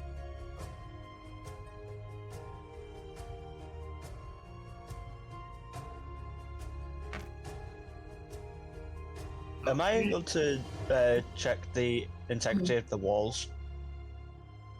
What, around where you are? Yeah. There's no, apart from the cave walls, yeah, give me a nature check, please. There's a lot of nature checks going on. This is like the most unused stat I think we've had in the game so far. 13. The walls are stable, but they are hot to the touch. Might not be wise to run across them or climb. It'd be better to take your chances on the platforms. I mean, I'm good with jumping. I've got 30 feet of jump. Yeah. I will be doing this round by round. Because of the heat of the place, you may need to do a con saving throw each turn. I'm sorry, but this is a hazardous area. So, could you roll me all initiatives, please, for the moment being? Sure. I mean, I did say that Clover will kind of share all the information she knows about the place. Yeah. She shares that information with you. Especially iterating the dangers about the fire giants.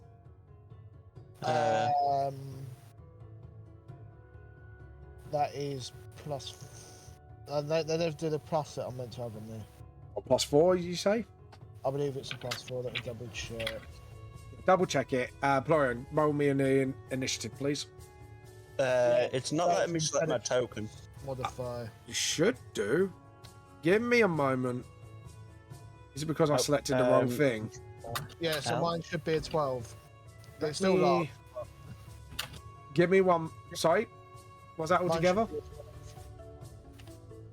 12. Oh, I see what might have happened. Try this one. Nope. No. Let me edit then. Yes. Hold on. Because I'm not. Maybe. Yeah, because you got yours as control. I don't know why that's not letting you. Save changes. That's the one with all your stats, isn't it? Yeah. It's the sheet with all your stats. Where you there we go. Where you are in the fire pit. I've got one now. I've just put it back yeah, where I you just were. put it in naturally. Yeah, cool. That's fair enough. Right. Now I can. Roll initiative. I don't know why that happened. Yep.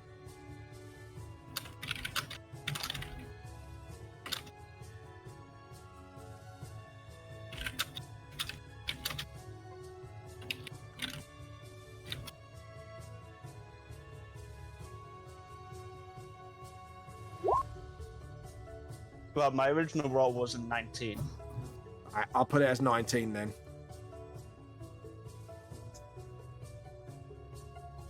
Florian, it looks like then, with that, you're up first. What would you like to do? I'm going to jump to there. Oh, you're going to do a long jump instead of doing it safely. Can you make me a quick acro- I have 30 feet of natural jump. Okay. Could you make me... It wouldn't... Still make me an acrobatics or athletics check because of the heat. And Okay. Athletics, because it's my better stat. 15. yeah, you managed to just jump across it, and you managed the heat cause almost a mirage that you misplaced your jump. You've grappled your claws onto the floor. And could you make me at the... Unless you're doing anything else, I will ask I'm going to walk in like 5 feet, so I'm not right on the edge if it crumbles. Yeah. Could you make me a Constitution saving throw, please? Because of the heat of the area. 19. You are fine for now. Is that your turn done? Or would you like to make a perception check? I'm going to do a perception check, yeah. Yeah. Make me a perception check. How far is your vision? 120 feet. Okay, cool. Make me a perception check then. 16. I will say, because they are not that hard to spot. What's going on? You do spot one of the fire giants. This round about here. And it looks like he is looking through something. He's paid no attention to you at the moment.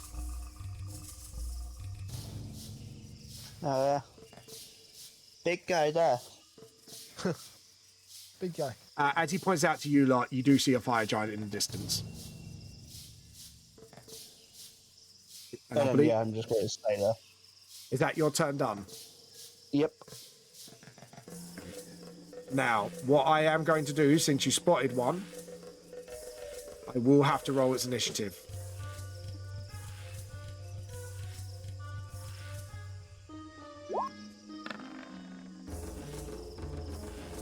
Okay, it's last on the turn sheet anyways. Clover, your turn.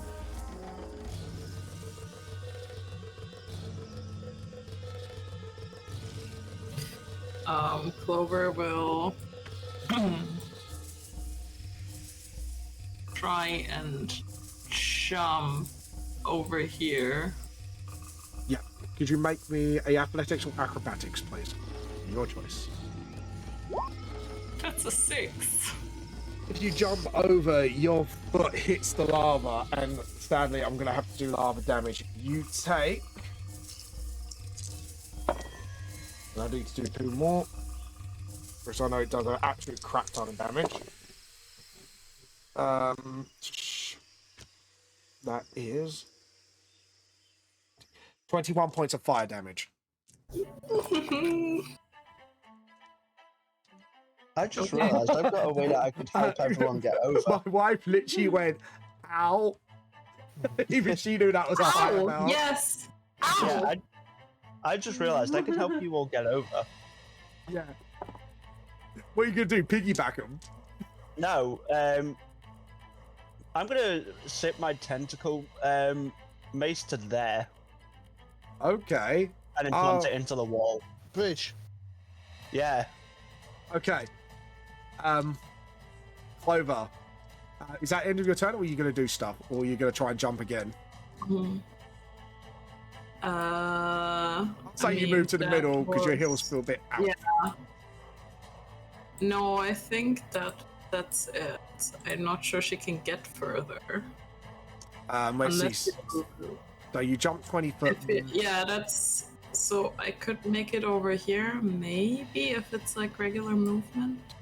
I can also technically help you with it. Yeah, because you've already done the whip thing from here. Clover, this should be an easier jump. If you want to make another acrobatics or athletics check, I will let you. Because that would be your maximum 21. movement. Luckily, this time around, learning from your mistake, you jump over and you land. But your heels...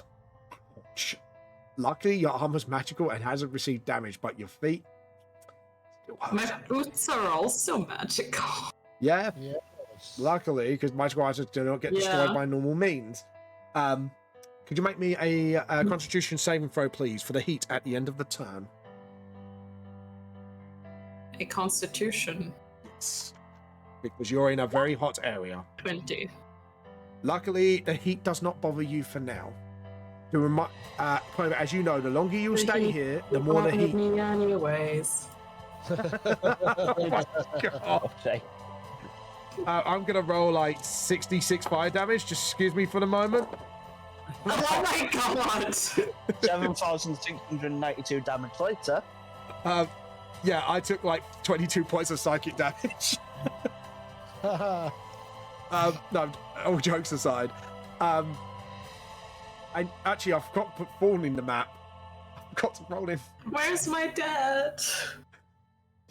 The robot dragged him away. Sleep outside. Yeah. Fawn Wolfen is here, and I need to roll his initiative because I was an idiot and forgot to do it. You could say he was too hot to handle. If you said that in character, Fawn would be so proud of you. It'll bring a tear of pride in his eye. We had to put the dad jokes in. Oh, you gotta put dad jokes in. Where's his initiative roll? There we go. Roll. Ooh. Okay. Oh, we rolled. Where was he rolled? He rolled 22. high. Oh, 22. I'll make him take his turn next then, if that's all right for now. Yeah. Fawn looks at Clover and goes, "Was that a little too hot to handle, honey?"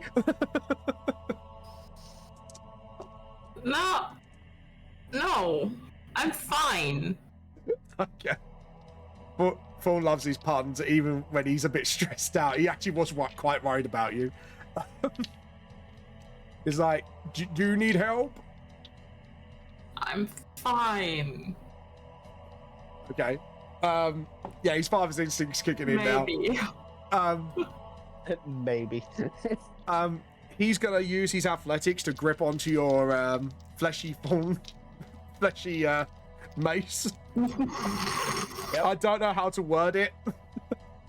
His fleshy appendage. No way. That's worse. There's no way you can word this in any way that makes it not wrong. I'm not gonna rage because it should be. Yep, 19. Thanks to Florian's quick thinking, he slides. So there's a little bit of an angle going on. He kind of slides it like one of those action films, like usually it's like and lands like right next to Florian. So he slides down his fleshy appendage. Fuck He off, slides sir. down my tentacle. This is not the Jason Barmara episode, all right? No, it's the tentacle episode. There's a difference. Yeah. Constitution save and throw. Yeah, he's fine for now. And he goes over to Clover and tries to get out like any herbal remedies he can get to patch up wherever was burnt. And that will be his turn. Zell. I will do the same. I will go on the fleshy appendage and head over to the Make me an athletics check. See how your grip is, Zell. acrobatics. Oh, acrobatics. You could slide on it if you want. Yes, I'll slide down his appendage. Yeah, you slide it with whatever grace there was to be had, which was none. And then I have Oh, God. 20, so I can move here. Yeah. So I'm inside the island one. Make me a Constitution saving throw, please, Zell. 12. Just over. You start sweating. You start to feel the pressure of the heat around you. You can tell this is not a safe place to be. So the DC is 12, so it will go up by 1 every turn, or every 2 turns. Okay. And it's one of my saves. Yeah. Okay. Fire Giant's turn. I'm going to make a perception check. Nope, he does not notice a thing. He goes inside what seems to be a hole in the wall that is its home. Look, I don't know what it's up to, but no. Why are you laughing? Just the way you said that. I don't know what it's up to. Fawn's turn. Fawn's gonna make a long jump. God, this is gonna be fun. I'm actually gonna rage on this one because I do not trust my rolls. Wait, hang on. Can I do something beforehand? Oh, I didn't do my long rest. Yeah, go on. Is there a way I can zip the tentacle whip into the ceiling above? The only reason I'm saying no because this will be a turn-by-turn basis. Because you don't know what's out there. Because it might not be the only one. Fawn is going to rage athletics this. If anyone could do it, it should be him. I say that with somewhat confidence. Yeah, dirty 20. He actually jumps over with almost no problem. You kind of see him run back a little bit and he goes poof, poof, and you see that tall stature of his and his muscles aren't for nothing as he makes a leap like no other and lands behind a pile of rocks here and kind of puts his back to it as he knows they're nearing the giant's layers. Your turn, Florian. All right, now can I try that thing? Yeah. Do you want to move yourself in position first? Yep. To there. Yeah. Could you... to the ceiling. Yeah. Could you make an attack roll on the ceiling, please? Yep. I have a feeling that hit. Yes, it does. 24. As you lunge it, could you roll me damage, please, to see if it actually embeds itself into the ceiling? 9. I'd say that will do the trick. Even though the ceiling is a lot more tempered because of the heat in this room, you managed to actually find some levy in here. Okay, I'm going to swing over last, but I'm going to let Clover and Zell swing over first. Oh, so you're going to hold your action? Yeah. Okay. So that is your turn, yeah? Yes. Clover, you're up. You know what? This is the first time I've been represented. Has Zell all right? Zell's looking a bit sweaty, but she's fine. Okay. Is it good? So, Clover is gonna try to get across as well, I guess. Okay, go ahead. Another acrobatics. I was going to say there is my whip. Yeah. So, like, can she try to swing across then? You can make me an acrobatics check to make sure you don't end up. You're... Can I assist with this one? Wait, No. What? I will use my reaction to cast Conal Shift. Okay. So that she has to roll. Reroll. 20. There we go. As you swung down, your bum was about to hit the lava. You kind of, the fleshy mace kind of stretched out a little too long.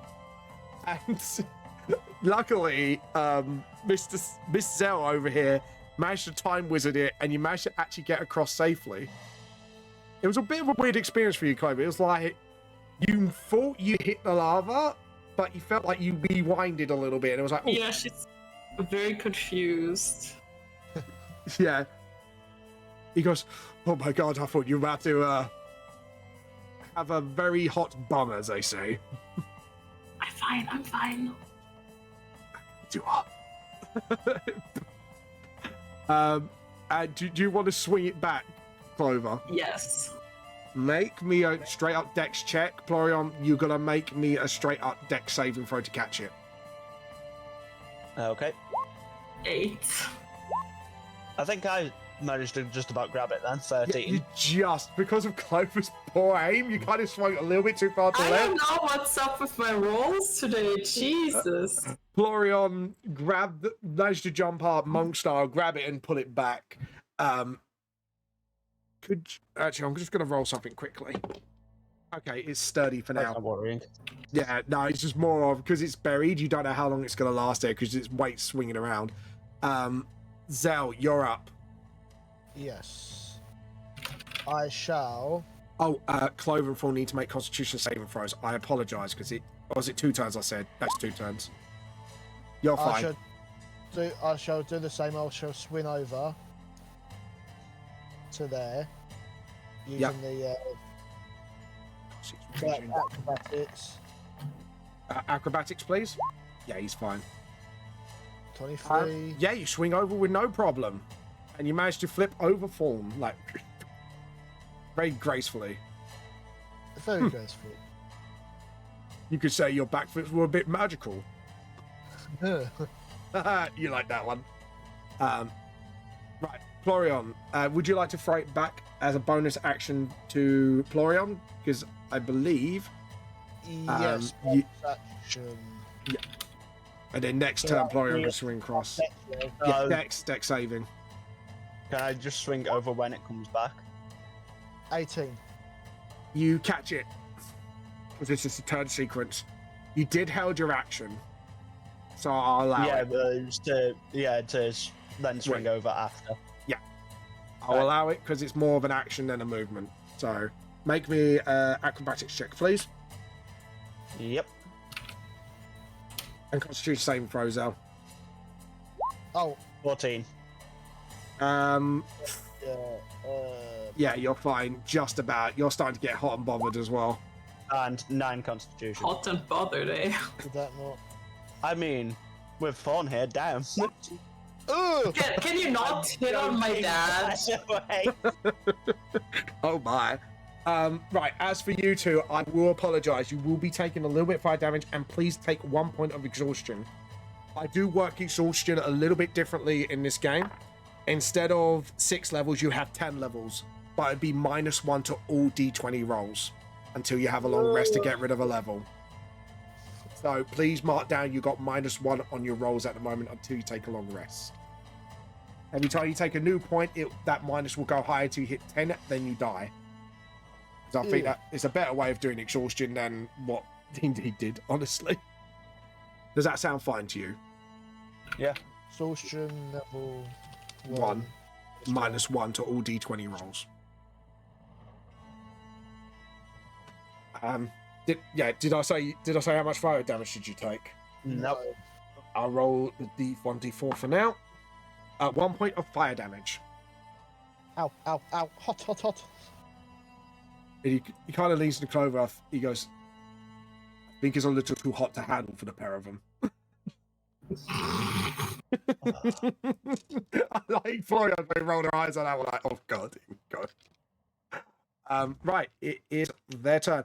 I will say, because of your natural perception, Clover, because I'm not going to ask you to roll it because there's just no point. You do see another fire giant. Looks like digging the ground somewhere to bury something. And it is their turn. I am going to roll a perception check from both of them. One is in home. Yeah, nothing. That's fine. The other one, I'm going to check your stats on that one because the other one was natural 1. That's dice jail.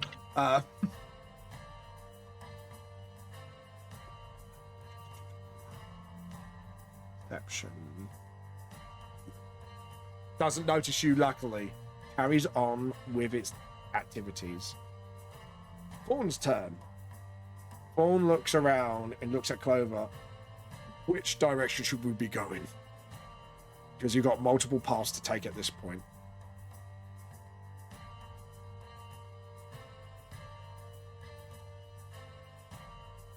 I mean, which direction do we need to go? It's probably best to kind of avoid the giants.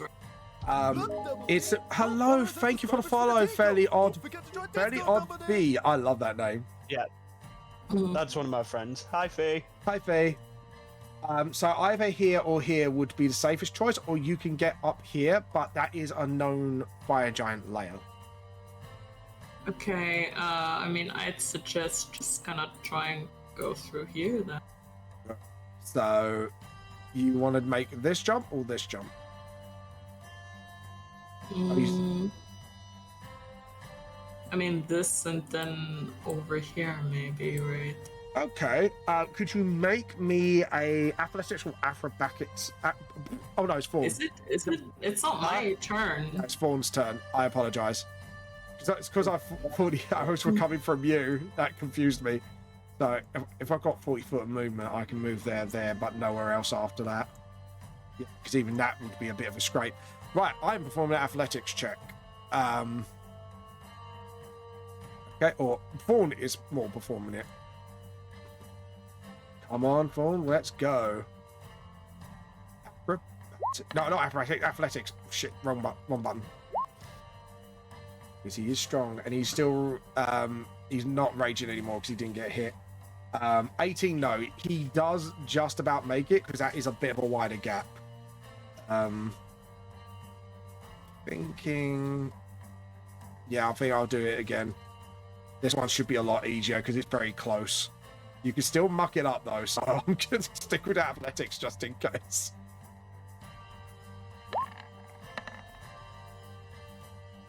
$19. Yes, he makes it over easily. Just a little hop. He goes, there's a long one here, but there's a quite short one afterwards. This one should be easier. He kind of calls out as quietly as possible not to get their attention. Florian, you're up. Hey, you said this one's further, right? Yeah. Why is it? There we go.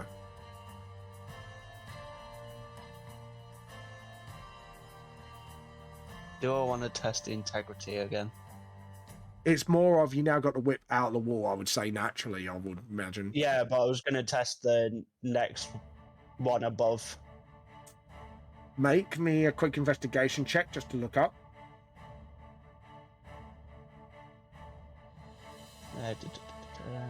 Investigation. There we are. 11. It seems safe. I mean, I'll risk the whack into the ceiling. Okay, make me an attack roll. Yep. 21. Do damage. 13. I just hit max on that. As you hit it, it perches for a couple of seconds. Your avatar outfit's as dapper as, thank you so much, I'm glad you like it. As you hit the ceiling, bits of rock starts falling down. It wasn't as stable as it looked. It was good that you tested it. Okay, so I'm going to take the short one. Yeah. So, going to jump to there first. Loki went on the kitchen counter. She was a naughty girl. Oh, God. Naughty girl, Loki. Yeah, I'm going to jump to there first. Yeah, go on then. Make me acrobatics or athletics. No, my athletics is that not 20. Nice. You show off a little bit. You go land on your feet, like all cats do. Gloria, Vaughan actually calls out, goes, "Ah, so it is true. Even tabaxi all land on their feet like cats." And then I'm gonna try and jump to Fawn. Gonna jump to. He takes damage. Point of exhaustion. And remember to -1 your rolls. Yeah, I know. Takes 1 fire damage. He had 1 point of exhaustion. Oh, well, the most would have been a 20. I forgot to do that. Yeah. That one. Yeah. So the second one, you were fine. Could you make me a Constitution save throw at the end of your turn, unless you already committed action? Yeah, so... I need to do the athletics first for this jump. Yeah, but you nat 20'd on the first jump, so that minus wouldn't be. Oh, right. 8. I'm sorry to say, as you jumped, you misjumped your step. Your toe dipped into the lava because it wasn't that much of a jump, but you still misjudged it. You take course, I rolled a bunch of nat ones on the d6. Nice. Nice for you. 12 points of fire damage. So you burnt your pinky toe, which hurts a lot. And 3 d6s are going to dice jail. So 12 on top. I'm at 58 HP. Yay. Yeah. You got lucky. And that's in my con. Okay, I'll take these out. There we go. 14. 14. Yep. Is that your constitution? Just what you needed, because DC is going up, because it is Okay. right. I have a quick thing first. How's the stability of there? Where you were standing, Yeah. did you allow investigation? Seems fine, but do you really want to risk it? Because you've already used your I'm just action. gonna make a tightrope for Alright, Zell and Clover. I would say, because you've already used your action, that's the thing. I would say you take your stuff out your bag as a bonus action to get ropes ready and whatever you want to get ready to do it. Does that sound fair? I was just gonna use the mace again, which is in my hand anyway. You do have Tentacle. multi-attack. I'll Yep. allow it. Okay. Tentacle bridge coming up. This is going to be a tightrope. That's No. 29. Make me a damage roll, please. That's an 8. Luckily, it embeds itself, but it is a little bit wiggly. So you have to be careful on this. Take it slow, guys. Okay. Over, you're up. One moment. Oh, did you do your con check, by the way? Yeah, I got a 14. You're fine. So where is there like a fucking tightrope now? It is across here, but like you have to here. walk on it, like balance it. Yeah. What would that be like? That's Acrobatics. acrobatic. Yeah, it has to be straight up acrobatics. Unless you want to, like, get your bum near the lava and kind of, like, shivvy, and then it'd be athletics. No. I feel like if anyone would That's an do 18. that, it would be fun. Just to show off. Yeah. You do walk across. You do had a couple of wobbles, Clover, because it's not easy to do, but you Yeah. managed it. Oh dear God. You managed to get across. And you do see the mace pulls out a little bit more. It might be a little less stable than you thought. Uh-oh. But it's still there. Kick it in, Zell, before you move. And due to Clover's natural perception, because again, I am not going to ask her to roll. There is no point. Which is quite funny. It goes up. You do see a full fire giant. Looks like calling out to someone up here. Fourth? Great math. Yeah, calling out to a fourth, I said, up there. Looks like they're having a conversation.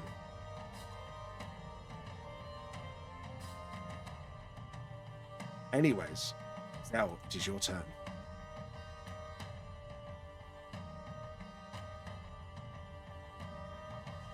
Zell? Have we lost Zell? Zell? Nope. I think we lost Zell. Yeah, I think so too for a moment there.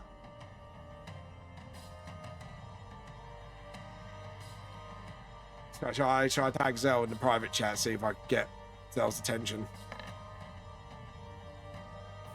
Oh. Oh, there we go. There we are. Zell There we are. appeared. Yeah. There we go. Right, are you going to tightrope it, or you're going to I'm going to tightrope it. make... Kick it into the ground again first. It's kind of embedded on the side of the wall here. Oh. Yeah, Yeah, it's I'm kind still telling. Well, still, make sure it's secure. Kick it in first. So what do I need to do for that? you can make an attack roll, an arm attack, or you can use a butt of your weapon to hammer I it was in a going to say, little agree with just a strap I'll roll. use the butt of a weapon. Which weapon would that be? Dagger. Yes, it does hit. You just... Yeah, it kind of digs in a little bit more. I would say it's more bludgeoning because you're using the palm of the dagger. Like, make me an acrobatics check. Yeah. 13. Oh, it was just under, Zell. I will use my psychic ball snack. Bullshit. No, my psionic power. So my. Oh, your time warp shit. Posted. No, my soul blades thing. So I use a psionic dice to roll the d8, and I add that to the. Do you need to announce it, or can you do it after roll? It says when it fails. Yeah, I'll use that. That is fine. I will allow it. A 3. That makes a total of 16. just over what you needed, because that was a very because it's fleshy, because it kind of at the same time. Yeah, you managed to get across just about safely. And that is my psionic dice gone. Clover, I need a Constitution saving throw from you. Oh yeah, shit, sorry. Yeah, no, it's fine. I forgot. It was my fault. Zell, I need a Constitution check unless you're doing something else. 17. You're fine. Do a con save. Would you please? All of that getting beaten up by Gronk did something. Yep. Oh god. Sadly, Zell, you failed. You take another 3 points of fire damage, and you got a second level exhaustion. Ouch. Dangerous places, people. So what does that do now? -2 on rolls. -2 on your rolls. It's nothing else. Every level it's just another minus, so you don't have to keep track of bullshit. Essentially, that's why I made it 10 levels as well, just to make you feel that exhaustion a little bit more realistically. Plus, I took it from another DM who it was actually a brilliant idea. So, anyways, Giant's turn, I believe. There are going to be some perception checks because you are closer and Clorion was smashing walls a little bit. One does not notice. Second one does not notice. Third one with a 15, that does. He calls out to the other fire giants. New slaves for us. Uh-oh. And battle begins now. You do hear footsteps coming out of here. So what I'm going to do is just reveal it anyways, because you guys know what's going on now. There is 4 of them. There we go. Right, which one should I start first? I think I'm going to start with this one. You might want to mind the time. Oh, yeah. Thank you for reminding me. This will be a very good place to end it till next session. I hope you guys enjoyed this. Yep. Yeah. A little bit of hazardous terrain as well to deal with, which I think this is actually the first time I kind of dealt with this Covenant Clover. We had the rapids before. It wasn't as bad though. This one's like, this could be pretty dangerous, which is, I'm pretty pleased you guys were actually kind of being cautious, which is brilliant. Let's raid somebody, shall we? Let's see, who's up for raid, unless someone wants to suggest something. Let's see. Who shall I steal tea from today? Sorry, go on. No. I'm thinking who to steal tea from today. Do you know what?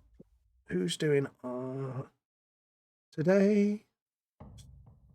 Well, I'm trying to have a look because I can't see you. Oh, I'll tell you what. This person, I haven't done this person in a very long time. So, by the way, today's message, I think we're going to steal your hot scorching tea. If you like to type that in, Nova, we're going to steal your hot scorching tea. I think that's a very good, or shall we say, are we here to steal your spicy tea? What do you guys want? Spicy is probably better. Yeah, Spicy, yeah. We are here to steal your spicy tea. Anyways, guys, thank you, Clovis, for playing. Thank you all for watching. If you do want to support me, feel free to give me a follow. Also, I believe, Blan, would you like to announce something that you told me earlier? Not until I'm fully settled. Okay. With it. We'll keep that in wraps until we are ready to go. Anyways, Clovers, thank you for playing. Thank you for watching, guys, and we'll see you all later. Bye. Bye. And